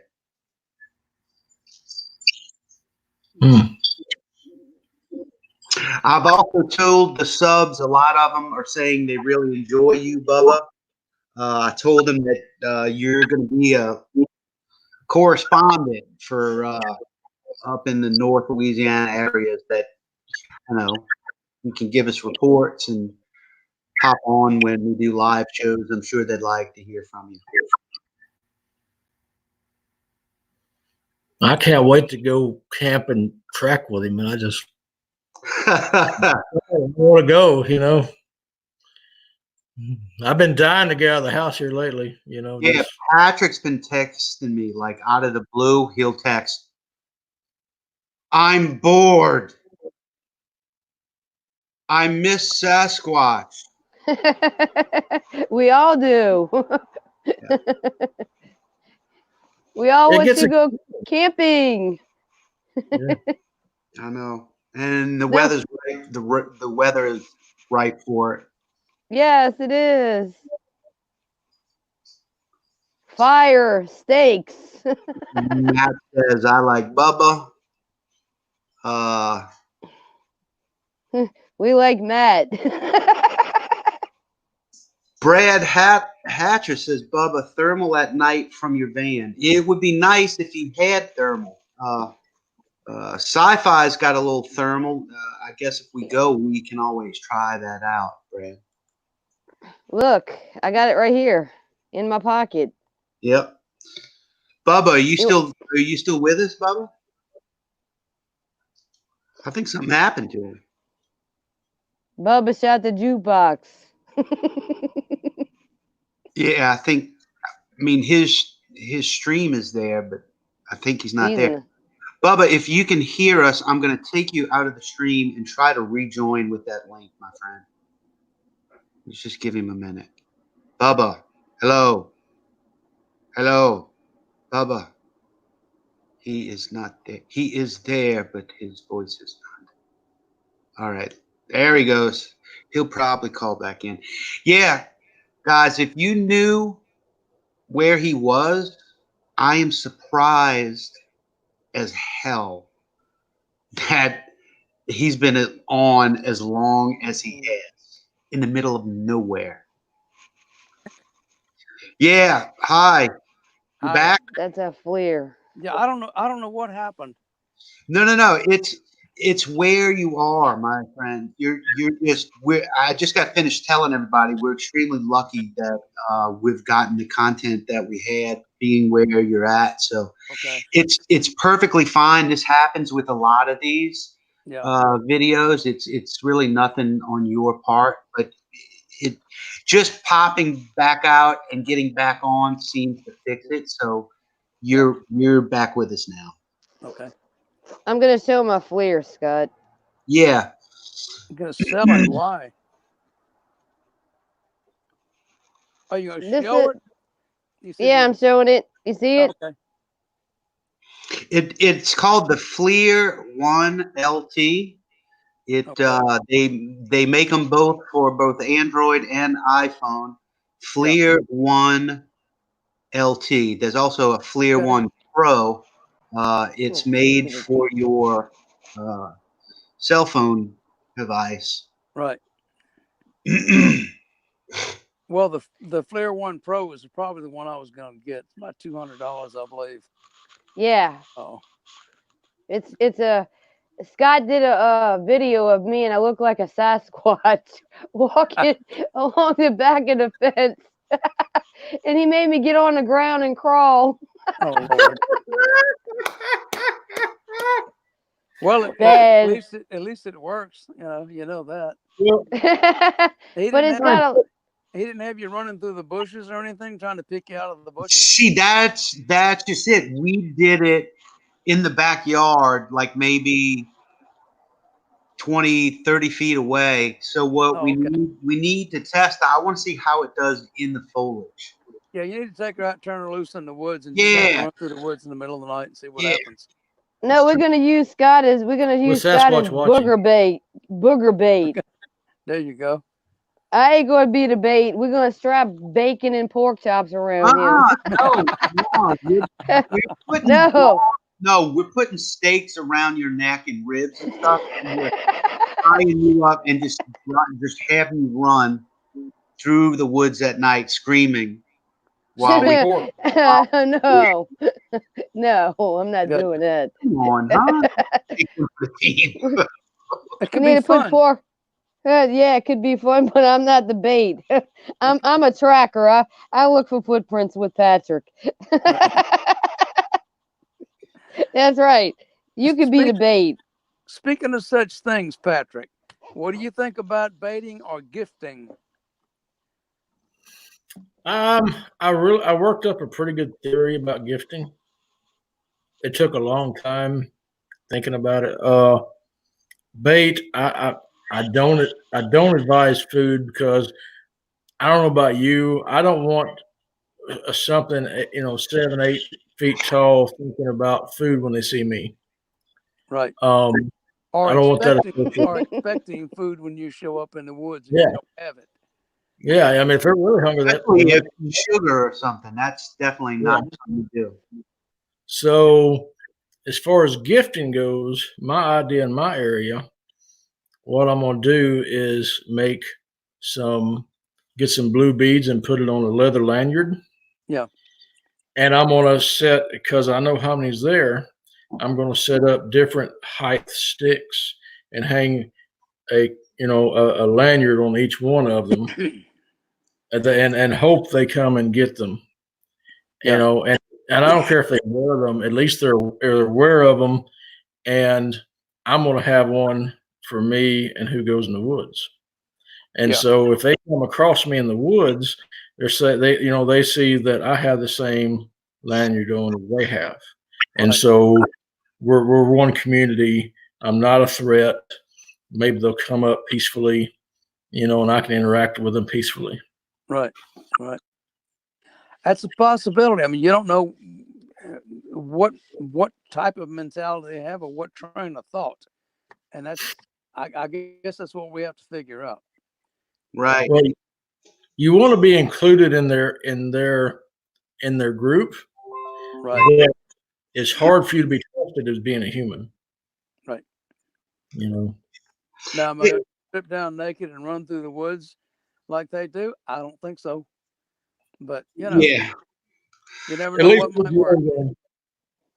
Hey, Bubba, right now, the way things are, I know you said you're around some creeks. What would you say the water sources are in your areas, and how much water is there, whether it be a stream, or are you aware of any small ponds, larger streams that are holding water?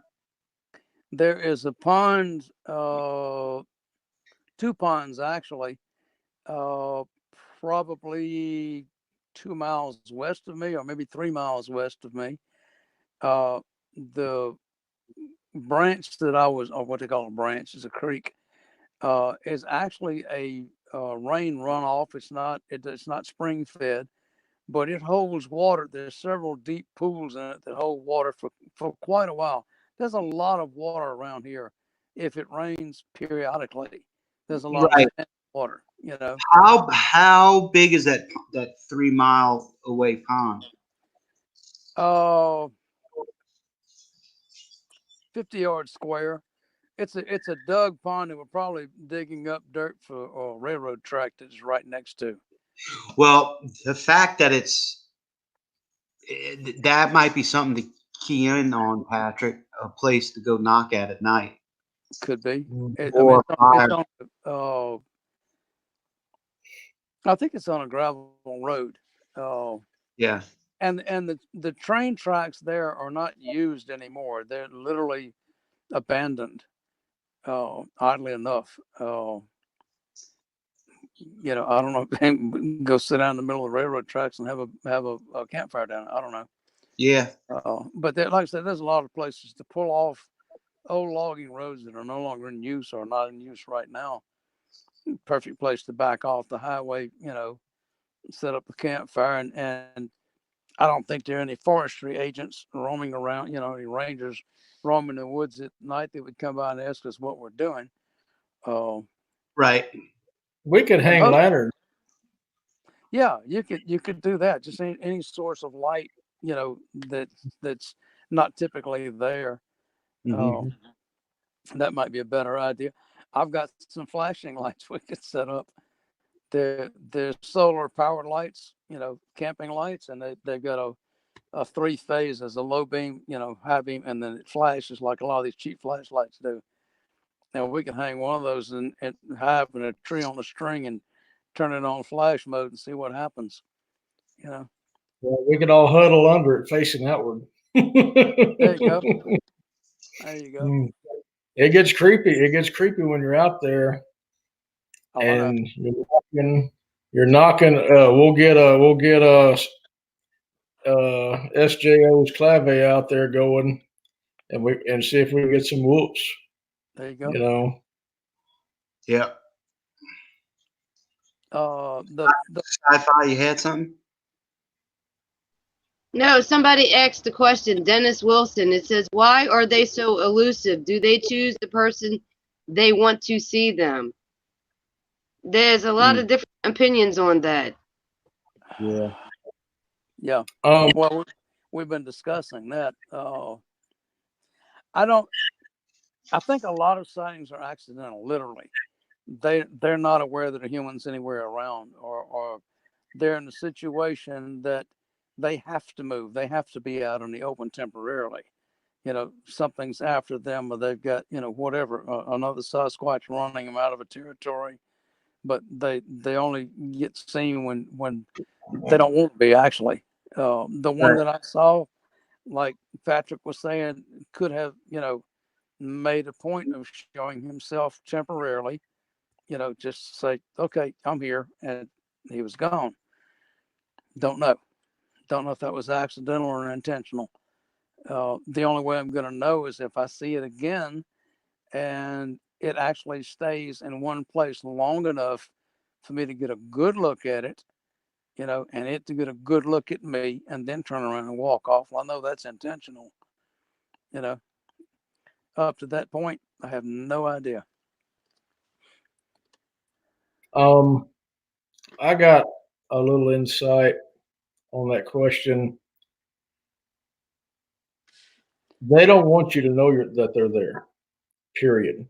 Their only concern is to keep their little world safe. Yeah. And so long that you don't know they're there, then their world is safe. They're just a myth. Right. And they're lucid enough, their capabilities are great enough that they can stay out away from you. But now, if you consistently go into an area that they're at, doing things that most people don't do, you're going to get checked out. And if you consistently go in there, kind of like that one that showed himself to you, he let you know that he knew. Yeah. He's watching you track him. Right. And he's letting you know that he knows, Yeah. And so I don't think they choose people. I think it's the people that are consistently in their area, that are breaking their rules, that are edging up closer to their realm, is what I kind of dub it, of their personal space. Yeah. Then you'll see them. They'll start interacting. So I think your efforts really is what it is, and the rules that you break. Quite possibly it had something to do with me consistently going in what I call the playground. Well, yeah, when you go looking, they're looking back. Yeah. I've said that this whole time. If you go enough, they're going to let you know they're looking back. Yeah. And that's pretty much what I was there's a question. Yeah. Yeah, you're doing something that most people don't do. Yeah. And that's a big rule. If you go to an area and do something that humans don't usually do in an area that humans don't usually do it at, you're going to get checked out. Some people will go and do a bonfire out in the middle of nowhere. They'll get checked out and they'll never know. Yeah. But if you're sitting and you pick up on it Scott and X. you keep doing Yeah, but look at Scott X. Read it. okay, Bubba. Scott has a question. Has Bubba done any night investigations or day only, and why? Day only. I'm not really set up for night investigations. I mean, I've got headlights and stuff, and it's a full moon tonight, and I literally thought about going to walk on a full moon where I wouldn't need a headlight. Because I mean, once you get out in the woods in a full moon night, you can see what's going on. However, being by myself, I tend not to. I don't feel exactly safe at night being out, roaming around in the woods. That's their time, and that's when they're out. That's when they're busy, and I interfere enough. I tend to. I interfere enough with going out in the daytime. Yeah, I completely understand. My night investigations, I've never had flare or anything like that. A lot of times I just go out of the place, shut the lights off, and I sit there and do a single knock on a tree. And I've done it by myself. I've done it with other people. And just listen, and I map out what I hear in my head coming through, knocking back at me, how they're knocking,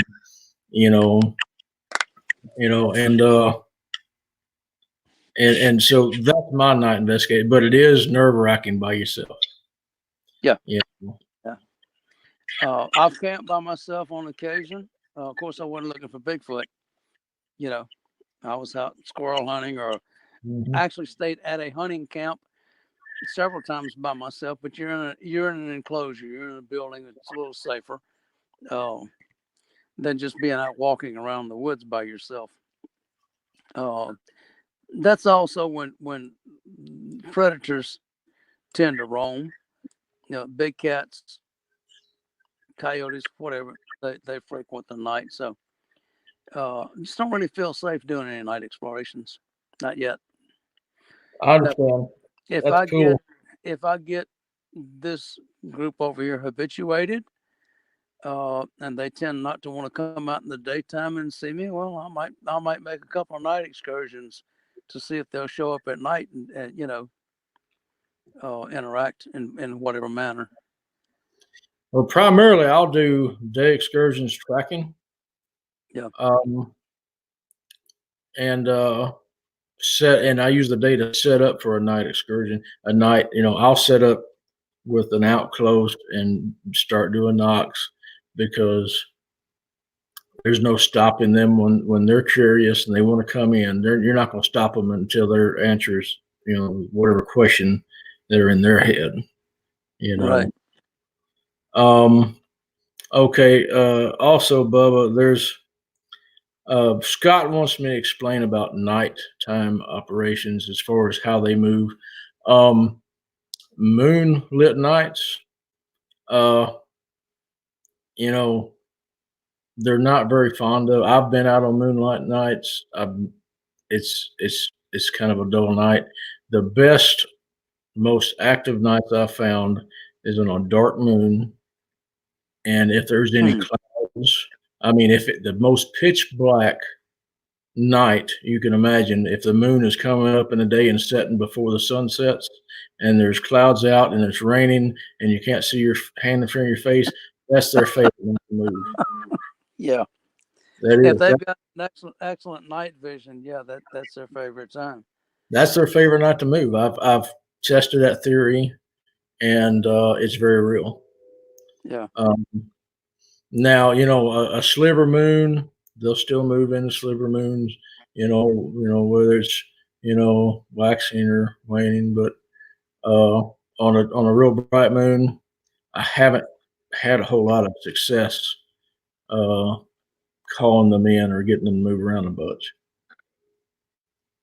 So I'd be pretty safe walking out on a full moon. Yeah, First part. I've never had one come in close or anywhere around me on a full moon. Yeah. Unfortunately, some of the camps I've been to have been on the blackest black nights you can go on, and it's, I got a 10x10 trail tarp I set up in a plowshare, and I've got a fire right there, and I've literally had one 3 feet behind my shelter walking, and it peeked in and I could feel it staring at me. Yeah. Yeah. And it walked down, and there was another shelter tied onto mine, and in between those shelters. And here's the thing, I thought I felt something, but I'm like, you know what? Maybe it's just my nerves. The guy that was sleeping just down from me, whose shelter was tied onto mine, he said, at one time later on, he says, I felt something peeking in at me and staring at me. And I said, and that's what I say. If you feel something staring at you, pay attention to what it feels like when you're being stared at, compared to not being stared at. And you can key in, somehow your body can key in on when you're being stared at. Yeah. So there was another question. There was another question up here. Go ahead, Bubba. No, go ahead. I'm trying to find this other question.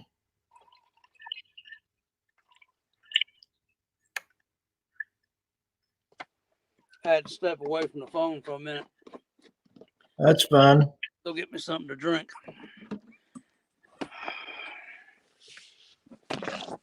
All right. I think I had a question for Chad. Chad, you talked about it took you 10 years for the old man to show himself to you. I know of one area where there's one called the Old Man, and I don't know. Maybe you can private message me where that area is.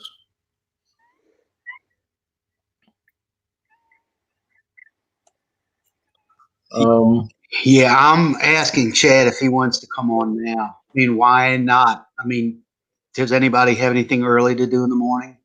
No. I've talked to Chad. He's had similarly. He's been doing this for a long time as well, and he was on Bigfoot Odyssey not too long ago. I'm gonna take a break. Sure, and he's got some crazy things going on around him as well. And we're wanting to have him on too. And let's see what he said. Did he say anything? I'm trying to ask him if he wants to. Got no phone, and my pewter is tied up with my bro and Sid. Okay. Well, Chad won't be on tonight. Sweet deal. Christy, did you bring enough cookies for everybody? No, I actually found these at the store. These are sugar-free chocolate chip cookies, and they're really good. I know, but you're supposed to bring enough for everybody. I know. I'm sorry. Y'all want one? I bought 3 packs of them. Yeah, FedEx me one up here. Yeah, really, airmail. There you go. Oh, Scott, I can bring it right to you up the street. Yeah, Chad said he's got no phone. He usually uses his laptop, and his laptop is tied up with another family member tonight. But we'll get Chad on too. Much appreciated, Chad. Let's see. What you said the knock, are you going to attempt to try knocking a little bit more now, or are you just going to keep with your your standard routine as far as walking and scouting and using vocals? I knock occasionally, but like Patrick said, they already know I'm in the woods, so knocking is kind of a moot point for me. If I was in a new area and didn't know if there were Sasquatch, knocking would probably be a better thing for me. But I mean, in my situation, they already know I'm there. Right, but don't assume that knocking is only for you to know that they're there, because you already know that they know you're there just by walking. Yeah. It could also be a form of just basic communication that they'd rather do. Yeah, it could be. I do And knocks occasionally when I walk in. You know, if I feel like I haven't attracted any attention, right, I'll find a small tree and just turn around and wrap it with my walking stick, and put off a pretty good knock like that. right. Well, do we I have have? a question, Yeah, go. Bubba. Yes. When you're being paralleled, have you paid attention to how many feet you know? Is it 2 foot? You know, a 2-footed bipedal. Do you think it's a four-legged? You know, because sometimes a panther will parallel you, but I know Sasquatch will, Yeah. sadly. But Well, does it keep the same rhythm, the same distance? Is it behind you? What side is it coming up on? You know, is it straight to the side of you, or is it behind you and to the side of you, or what side is it on?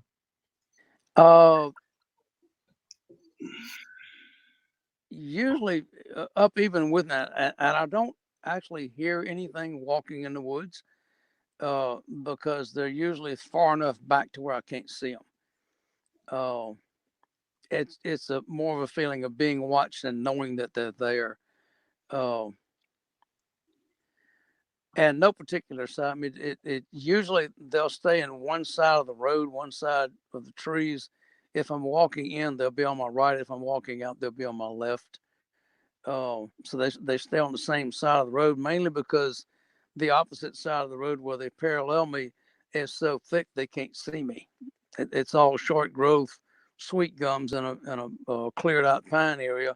So and they're like 8 feet tall, so it would be hard for them to see me walking down the road. So they're off on the other side where it's natural woods and open bottoms and good canopy and all that. So they're really just studying you right now. Then Yeah, they're not. they're watching me to see what I'm doing, Yeah, and yeah. that's my whole purpose. That's why I've talked to them and whistle and do what I do, just to keep their curiosity up. Well, they're going to continue studying you as long as you're doing the same things. Right. I think you may have to change it up a little bit. I think. Can you hear me? Yeah. Yeah. Okay. I think you would probably have to change something up a little bit, not aggressively, but do it just maybe do a single whoop and then do 2 whoops. Yeah. Without them soliciting anything. Yeah. Because they'll understand that you're saying I'm here and it's personal to them. And then you're saying I'm here and so should you be. Yeah. And that's personal to them as well. So you don't do 3, don't do anything more than 2. Yeah. But just do it once and let them think about that. It'll plant that seed in their head of, do we want to meet this guy? Yeah. I may do that then. Like I said, I usually do a single whoop when I walk in on an area. As soon as I walk in, just to announce my presence. After that, I may do a single whoop an hour later. If I'm still on the road, or if I hadn't felt any kind of response or anything, or I might do a single knock. Just I do different things, or try to, just to get their attention, keep their attention. I think yesterday when I was walking the creek for the first time, I had absolute attention because I was in their home turf then. I wasn't walking down a road, more or less unaffecting them. I was where they are. And you so were intrusive. I know I had their attention. Yeah. Oh, Yeah. so I didn't have to. I mean, I talked while I was walking. You know, if it felt like they were watching me, I'd look in that direction. I know you're over there. Come on, bring it out. You know, I'd wait. I'd motion to my hand. Come on out. Come on out and see me. I know you're over there. I can feel you watching me. And Yeah. you know, never got a response. I'm sure they probably know what I was doing with the hand motion. You know, calling them towards me. And the one, I think the male that was watching me was hanging back. Yeah. He wasn't getting close enough for me to see him. Like I said, the female was off in that thicket. That's where that baby crying noise came from that got my attention. And I was told by somebody else that could have been a bobcat. You know, because they'll make a noise like a baby crying. So don't know. Well, I definitely wouldn't do 2 whoops when I'm way back there. I would do it from an improved area. You know, any communications I do from an improved area, because I've had those not so nice encounters, and I just don't want that again. You know. Yep. But yeah, definitely. You was watching tonight when you were talking about your encounter with Sam, or a couple of encounters with Sam that didn't go very well. Oh, so yeah, I can understand you not doing anything that would challenge him. Yeah, I'm trying to foster a relationship. I'm excited because when Scott and I were up there, the last communication I got was a 2-knock. Yeah. You know, and a whoop. And Okay. so, you know, a 2-knock, they invited me into their area.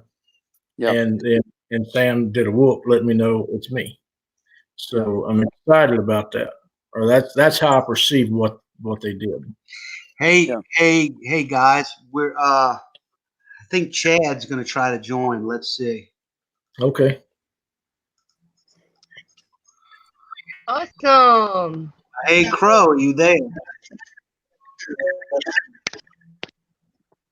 Hey. Yeah, we got you. How are you doing tonight? I'm doing good, man. I made everybody get off the computer so I could try this. Yeah, it's working. I had to put my foot down. Yeah.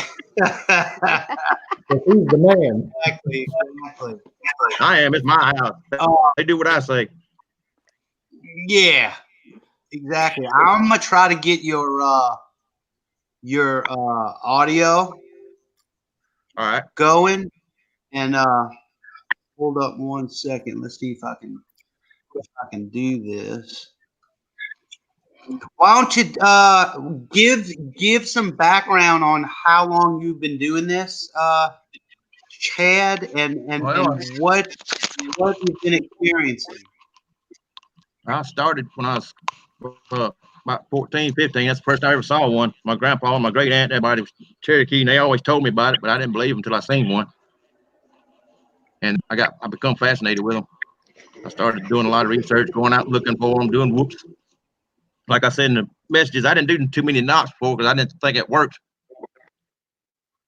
But I went out after you told me about it, and I tried it, and then I got knocked back. So apparently something to that.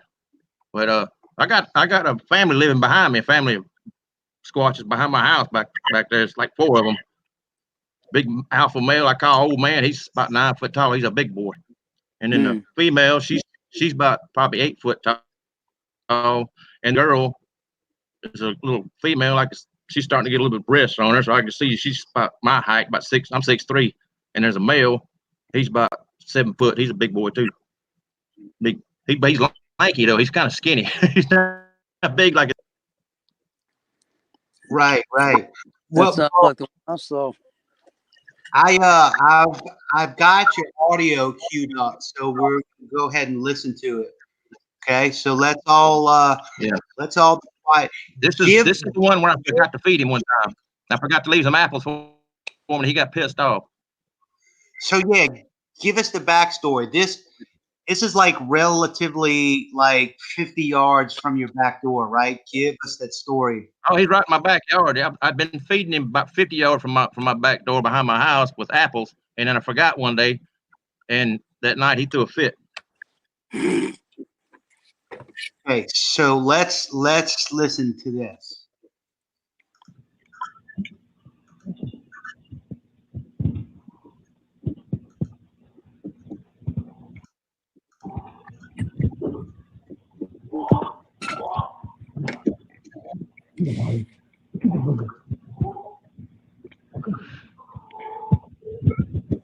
Can y'all hear it or no? Yeah. I can hear it.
Anyone out there?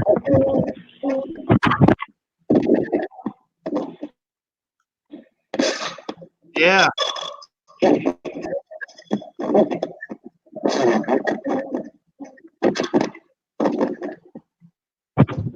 Yeah, that was my little weenie dog barking at him.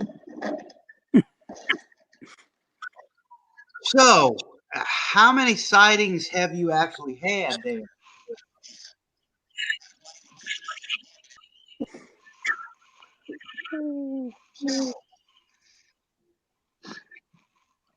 Chad, Still you there? there? Yeah, Yeah. I'm here. Can you hear? Yeah, I can hear you. How many sightings have you had there? I've had my first one when I was 14. It was black. I was deer hunting. I watched him walk through the woods. I looked through the scope and watched him walk through the woods. And then I didn't have another one until I was about 26. I had one whenever I was working seismographing. Me and my boss man and his son, all three of us seen one down in Mississippi walk across the pipeline.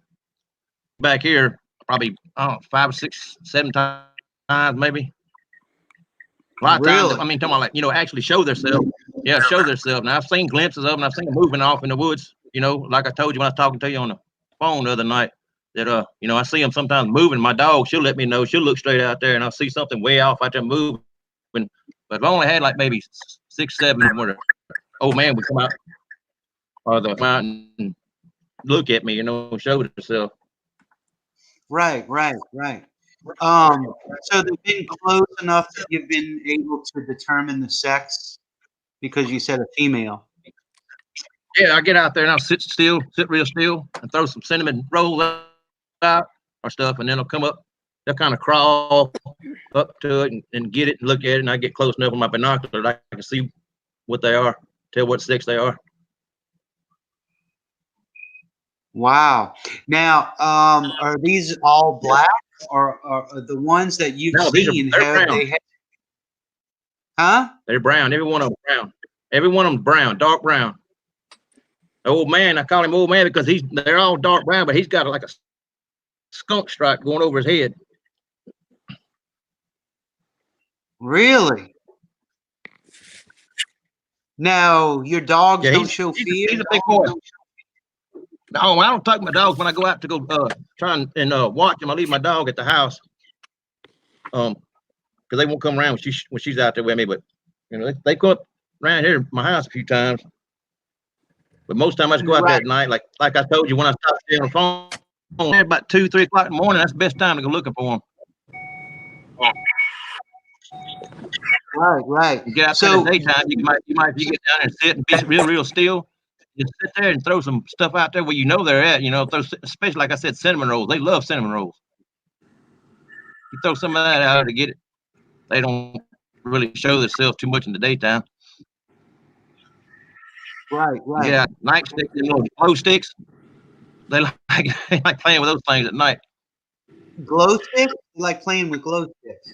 Yeah, glow sticks. Throw some glow sticks out there and watch them. If you got any around there, they'll go up there and grab them things. You'll see it if it's pitch black, but you'll see that glow stick moving. Oh man, we're gonna have to try this, Patrick. Well, hey, listen, do you do any other investigating like away? Hey, this is happening near your house, so Oh no, I do. I go all over the place. I have people messaging me all the time, and I go all over here in North Louisiana around here. Like I was telling you about the one where Sicily Island when I went over there and I was doing a trapping job. That's when I saw that. I am not going back over there. But we go to Sicily Island Wildlife Refuge, me and my buddy Dave, and we'll do some hoops, and that's when we went and tried that one knock thing, and when it worked, it's starting to get dark. We was out there trying to see if we could call one up or get some kind of response or something, and then Beth River Wildlife Refuge right behind my house. We go out. Right. So when y'all tried the one knock theory, it was like right at dark that y'all tried it? Yeah, it was starting to get dark right there at dusk, and it was, I don't know, maybe I had another knock, just one knock. And me and David just looked at each other surprised, like, yeah, I guess this is going to work. Wow. Yeah. Yeah. Keep trying that single knock wherever you go. Space it out about 60 to 20 seconds and just sit. Yeah. How far would you? I watched your video of the Big Red. Right. Watched how y'all did it. Count to 60 seconds. Yeah. Right. How far would you determine the one knock response was from your location? But David, he told me it was only sounded like maybe a couple of 100 yards out. Like I told you, I'm deaf in one ear, so I have problems like locating. But David said it was straight out in front of us, probably a couple of 100 yards out in the woods. Right. I've also noticed the ones that are there around the house. How are they coming up to the house with all that open area? Oh, it wasn't open here. The guy, my mom sold some land back there. That was her land. She sold some, and this guy come in and bulldozed everything down. It used to be thick. I mean, you look on good, but it used to be just woods, thick woods, back down through there in that lane, right behind my house, back all the way to the creek. It's not. I mean, like I said, it's not now, but they come down the fence line. The fence line got a lot of trees right on in front of my house. My ex-wife was out smoking a cigarette one day on the front porch, and she heard one walk down the fence line right in front of the house. Scared her to death.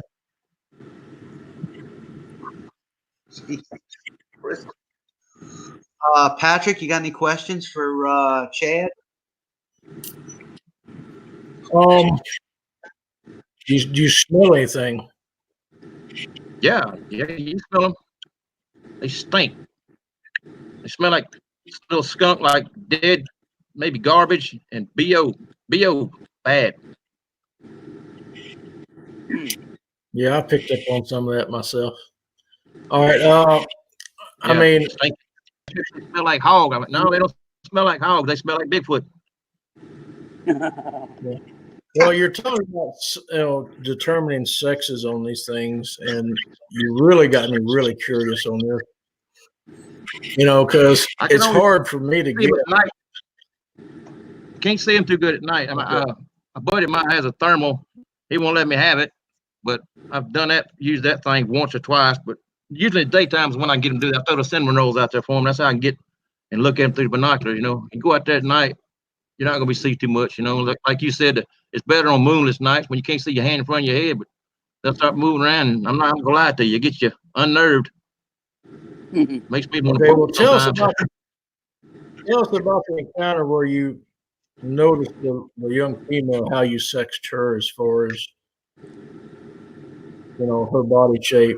She could be male. I mean, I think she's female. I've seen little bumps on her chest. I mean, she could be male, but I think she's female the way she acts. I mean, she's like really skinny little thing. Okay. I was just wondering if you had a full frontal or what. She'd come up there one time and I had some apples out, and she come out and she squatted down in front of the apples, and I saw some bumps. And it looked like she was starting to get some tits. So you saw that during the day, or are you bringing the binoculars out at night? When it starts getting daylight. Wow. And Go out you, there and dump a bag of apples. right. Well, Like I used to. People got that line. It's private land now. They won't let me back. I think he told you about that, Scott, here a few days ago when I talked to you. They won't let me go back there. So now I have to try and call them up close to my property. My property line. But just between all of us, I still sneak back there. You got a few rips in your pants or what? The mark of a true outlaw. Go out there at night. They ain't gonna know I'm back there. Well, just, I still haven't, it's hard to get a full body frontal thing. And I just wonder if you could answer the question, is it a red rocket or what? What? Is it a red rocket or what? You're talking about sexing these animals, and I'm trying to figure out, are you getting full frontals? Are you sexing the males from what you're doing? Or are you sexing the females? They come out, especially the big male. He comes out, and I have my binocular, and I can actually see. I can see I can see their stuff. Okay. Angling, huh? If they see you move, put anything up, Scott, about this, they'll bolt. I have a camera before, and you pick something up and something in your hand, they're gone. Yeah. He was mentioning to me that anything that you kind of have in your hand, they bolt. But tell him, Chad, about what you did with the camera with your hat. Oh yeah, when I took my phone and stuck it in my hat behind, put it on record, walked out. I got back to the house and looked at the video. I could see him looking from behind trees, looking at me, watching me leave, peeking out from behind. I wish you had that video. My little boy. Oh, I know. You don't drop your phone when you're standing about 100 feet up on a cliff. Found that out. Yeah. Not good for the phone, huh? No, not good at all. I had to down and get my phone, and it was all broke to pieces. Oh Lord. I'm still pissed off about Bubba. that. Hey. Is there any way you can get a hold of some glow sticks? I can get a hold of some glow sticks. Yeah. I mean, I'm just saying, if you hang them up, not tie them up, but just kind of hang them to where they can take them. Yeah. Hang them up about 6 or 7 foot as far as you can reach. You know that it would have to be only one of them to be able to drag that off. Put them up at night. Yeah. Yeah. Put them up at night. Way over your head. Yeah, way overhead, just outside your van. Yeah. And if they're curious enough, and I would clear the ground. I'd clear the ground around the area that I hang it in. That way you can find at least some scuffs or tracks of what picked it up. Yeah. And I think that'd be absolutely interesting. That's it's almost it's almost like a light sound test almost. Yep, especially right after Halloween. I've done that with glow sticks everywhere. Use those little glow sticks. I used to use those when I'm trapping, use them for bobcats. And I catch the hell out of bobcats with those little bitty glow sticks that come up there when you're trapping. Yeah. Scott, you're killing me. Scott, you're killing me. The two guys who didn't see anything were reading the comments, okay? And, Chad wanted to know about the meat and the giblets that were hanging subscribers in the comments. Going to town and people keep saying stuff like that Dimmit's got a good hang over glow sticks. Bigfoot Explorer says meat and giblets. Robert D chimes in. Anybody else care to take a stab? Sasquatch links.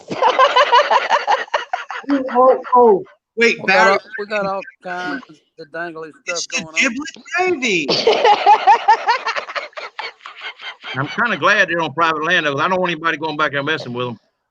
Yeah, I've had people ask me if they go back there and look for them. I don't want anybody going back there messing with them. You never know who's gonna go back there and try to take a shot at them or something. Yeah, that's true. They do a lot of hunting back there now. Chad.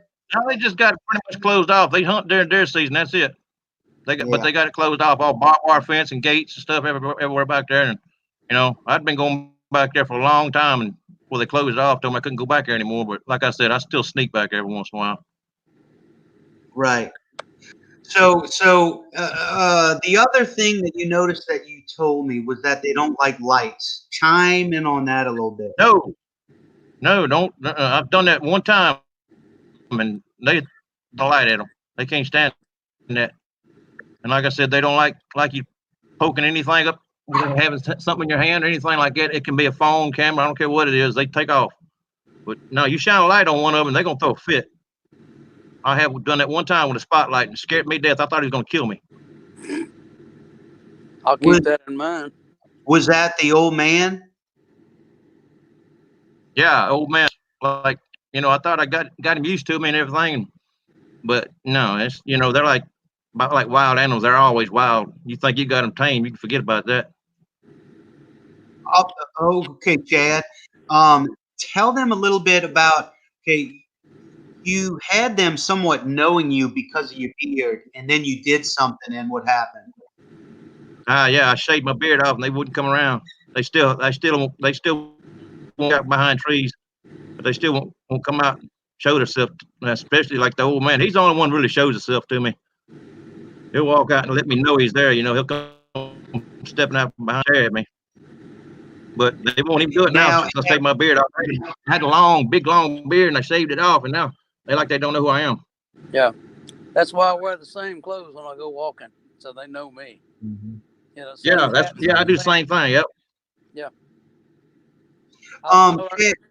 Chad, do you hear knocks and vocals equally, or more than one?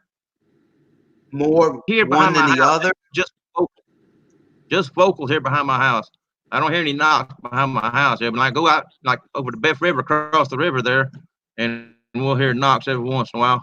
Sicily Island, we don't really hear no knocks until here last weekend. Went out there and done the one knock thing. We finally heard that one. But we just usually go out there and we'll holler and they'll holler. So what kind of vocals do you do? And then what kind of vocals do they do? I just do some whoops. And they'll I've had the big man behind the house there. He'll come back. Oh, he does that. That's how I know it's big man. Most of the other ones, I think they're the small ones. They go whoop. So you're actually hearing kind of like a long, drawn out moan, right? Oh yeah, I can't do it as long as he can. Me and my brothers both went out there, and it's a long one. I tried to record the other night from far away, and I couldn't pick it up. I was gonna send it to you if I'd had it, but they wouldn't pick it up. It was too far off. I'm gonna go out there and hang those recorders like you told me to do. I'm gonna do that. I'm gonna go out there and put some recorders out there and leave them going. Yeah, get those things out there behind your house where you're hearing them. Yeah, that's what Amazon. Buy me a Here, couple of them. I'm gonna hang 'em. I'll show you something right now. Let's see. I'm gonna make something like the ones you showed me. If you can, hang a recorder in the direction you think that you'll get an audio response from. You know, say 100 yards or so, you know, back towards as far back as you can, and then go to your area and do your yell. That way, if they yell at you, doing, Patrick. back there next to your audio recorder. That's what I'm planning on doing, Patrick. Going back on my property line and there.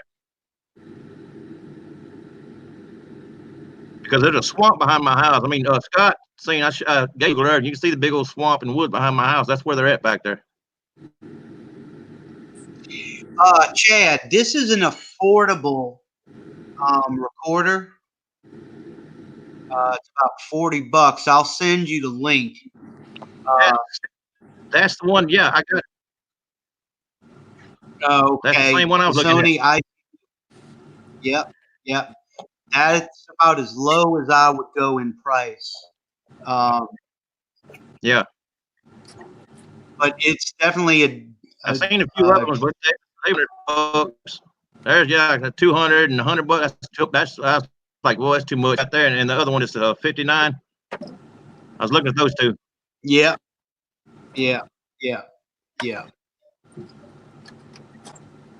I'm bound to come and get some recordings of them. They make enough racket back there. I can get some recordings of them.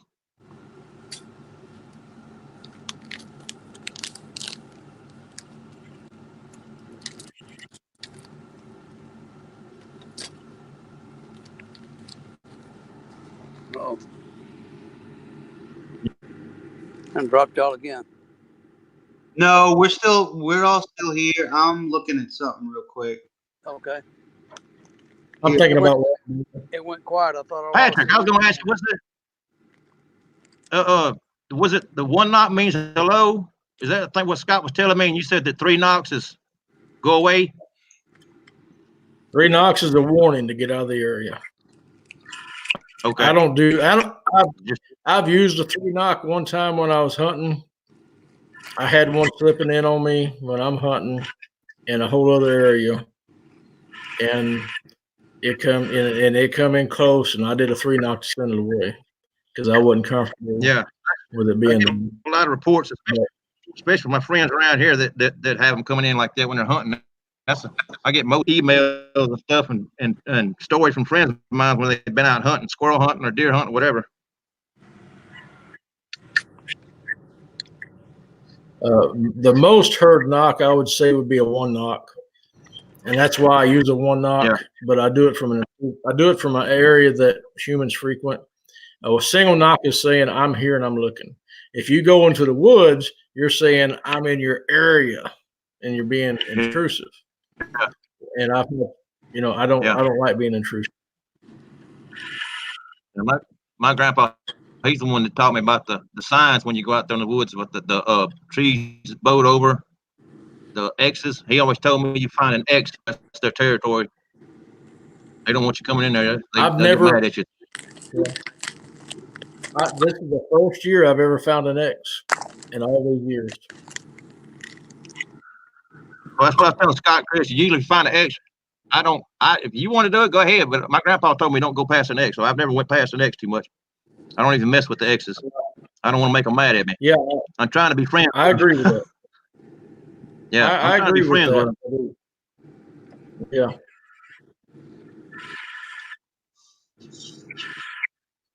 So tell us some other things that have happened out there, Chad. What are some other interesting things that have been going on? Well, I mean, I told you about the here a couple of years ago, that dog man, it scared me to death. Run me out of the woods. But there's not too much the same old. They're doing the same thing they've been doing for 15, 20 years back there. Even long. I heard them when I was little. My grandpa always told me that was them wood boogers back there, Sukaloo. Who? Sukaloo. Yeah, Sukaloo, Cherokee for Bigfoot. Yeah.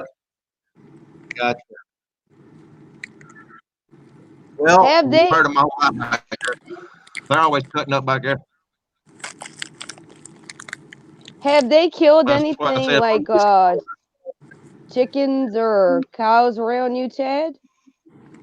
I've had people around here. I don't have chickens, but I got a neighbor down the road that has some chickens that come up missing, some turkeys come up missing. But I don't know if it's a squash done it or a bobcat or a coyote. You know, he thinks it might be the Bigfoot because he said when you come back there, there's no feathers. Like what you find from a coyote or bobcat kill, there be feathers everywhere. He just come up and they're gone. He had 6 turkeys one time come out there and he had 4. And no feathers, nothing. So he thinks Bigfoot come up there and grabbed them. Now, like I telling y'all, you know, that I found coyotes in my traps with their necks broken. So what could break a coyote's neck? It has to have hands to grab a hold of the thing and break its neck. wow. And those traps were set out like near your home? Yeah, around here, it's places where I do nuisance jobs. But like there's some behind my house, some down the road, about 5 miles down the road from my house, and about 10 miles up the road, you know, north of me. But I found them. I found coyotes in there. Like I said, this couple of days, it was a day before yesterday. I was out checking my traps behind the house, and I found 2 with their necks broke. Well, what's incredible is, let's say it was Sasquatch that broke their neck. Apparently, coyote didn't taste it. No, I don't think he won't eat them. Whatever broke their neck didn't want to eat them, just wanted to kill them. Interesting. So like I'm told neighbors, I've told my friends, you know, what can grab a coyote and break its neck like that? You have to have hands to do that, in my opinion. Yeah, and humans have slow hands and would have been bit before they even got their hands around it. Yep. Oh yeah, I'm the old man. He's so big. I mean, in my mind, I can just see him grabbing it with just one hand and squeezing, and crack. There goes their neck. So by what you've seen with this old man, give us some idea of his stature. You know, about how big do you think he is, size wise? He's looks like tall. Probably pushing 800 pounds. He's just stout. He's brown. He's dark brown. Like I say, you know, you got this skunk stripe, little gray stripe going over his head. And he got his leg. They'll show themselves a little bit. If he shows himself, they'll peek at me a little bit. They still won't come all the way out and just stare at me like he does. Right. I've been back there before, and they're like us, you know. They can have good moods and bad moods. And I've been back there before when he was in a bad mood, and he just growled at me before I even seen him. So I just turned around and left. Really? Have you found any of their tracks or done any castings of the tracks or took photos of the tracks? Well, I had phone that got broke, but I went back there the other day and took some pictures. I'll have to see if I can send them to you on my son's little cell phone he's got. My buddy David, my co-partner there, that was some castings he made. I can't make castings very good. I try to make castings, they fall apart. But David, like I was telling you when I was talking to you, last weekend there, Scott, that I don't know how he does it, but he's good at it. He can do it good. Yeah, You got. I'm good. As far as casting, I can't do it. I guess. As far as casting goes, a lot of people are getting away from plaster and they're using dental stone. Dental. I'm gonna think about it. Dental stone. It's you mix it up, and they'll make castings of your teeth, and so they're getting away from plaster because plaster takes a long time to dry. It's brittle when it's dry. And so they're taking dental stone. That's when I made the cast. When I seen the dog, man, when we went back there a few days later, me and my cousin and my friend went back there, and it was just seemed like it took forever for that stuff to dry. We was ready to leave. We was all scared to death. And plaster takes too long. I'm gonna try that dental. Right. I'm gonna try that. You can order. 50-pound bag, I think, is like $20 or something like that. Okay. Yeah, I'm gonna try that. Yeah, that might work out better for me. Mm-hmm.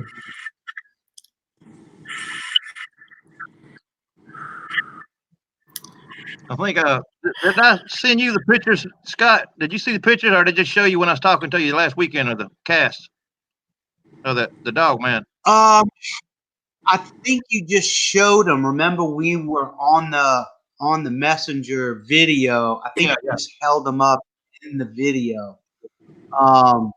Do you have? I've had people tell me these are no, they're not bear tracks. You know, I showed them you and Chris bear tracks. Yeah. I could try to turn the camera on and show them to you if you want to look at them. Yeah, try it. Just try it. If something happens, just get out and come back in with that link. Scott? See that? Yes, sir. I think I'm gonna head out, man. All right, Claude. I appreciate you, Bubba, for coming. All right. Patrick, it's good meeting you. Hey, Christy, you can eat. quit eating the cookie. Bubba, Okay. I'm sorry, I'm eating sugar-free cookies. I'll give you some when I see you, okay? All right. hey, Bubba. I Bubba, love Bubba.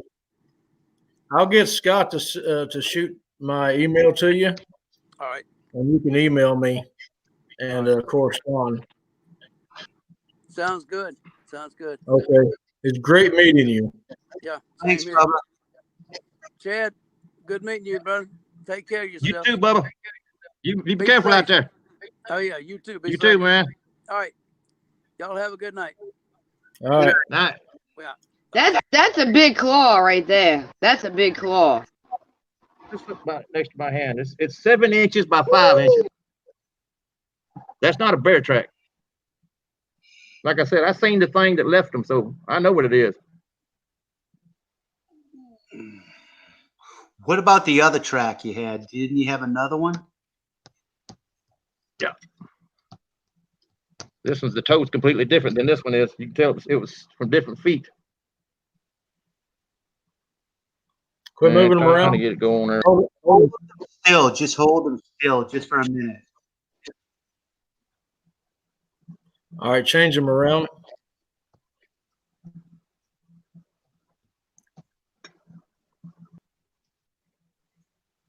Yeah. Yeah. Does that look like a bear track to you, Patrick? It looks like a hand track. Maybe a Looks like hand. this. Like I said, I saw It the looks thing that left this though. You know, like I said, so I know what. Was it I always walking heard or about the roof. Hind legs. had it been on? It chased me out on hind legs, and then when I got to my truck and took off, it dropped down on all fours. It's like I was telling Scott and Christy and anybody else I've told the story to. It could have killed me if it wanted to. Hmm. They put the fear of God in me. I haven't been back to that place since. I'm not going back. Like I told Scott and Christy, they said somebody coming up here. Like, I'm not going back to where the thing was. Yeah. I'm fixing to get out of here and go hit Whataburger. It's still open? son was It's still open at 12? I'm finna have to get over too. And my son's. Okay, let's go ahead and end it, friends. Wait, hold on. They had some idiot on here, hillbilly beer drinker, said, "Go eat your cookies, weirdo." I got a weirdo for you. Where are they at? He also drinker. He also That's what I say said the to him. only good Squatch is dead Squatch. Oh, yeah, really? the dead Squatch. Yeah. Hey, I'm about to block Come him right right here now. trying to shoot my squatches. Come right here Boom. trying to shoot my squatches. I'll beat the hell out of them.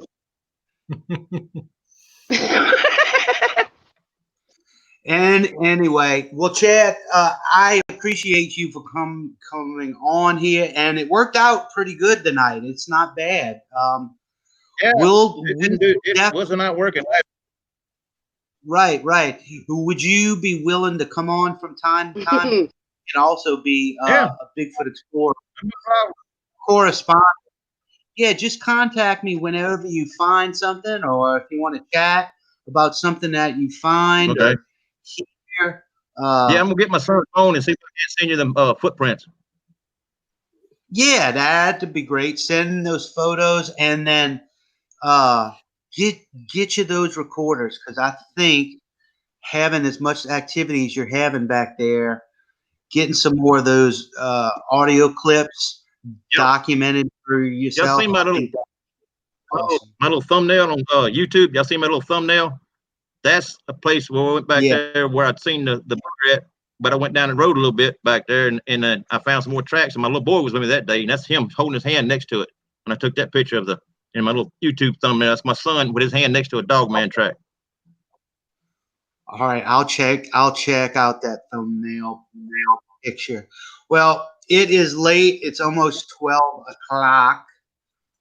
So we are going to tell everybody thank you, and we're going to go ahead and end the live stream All right. here tonight.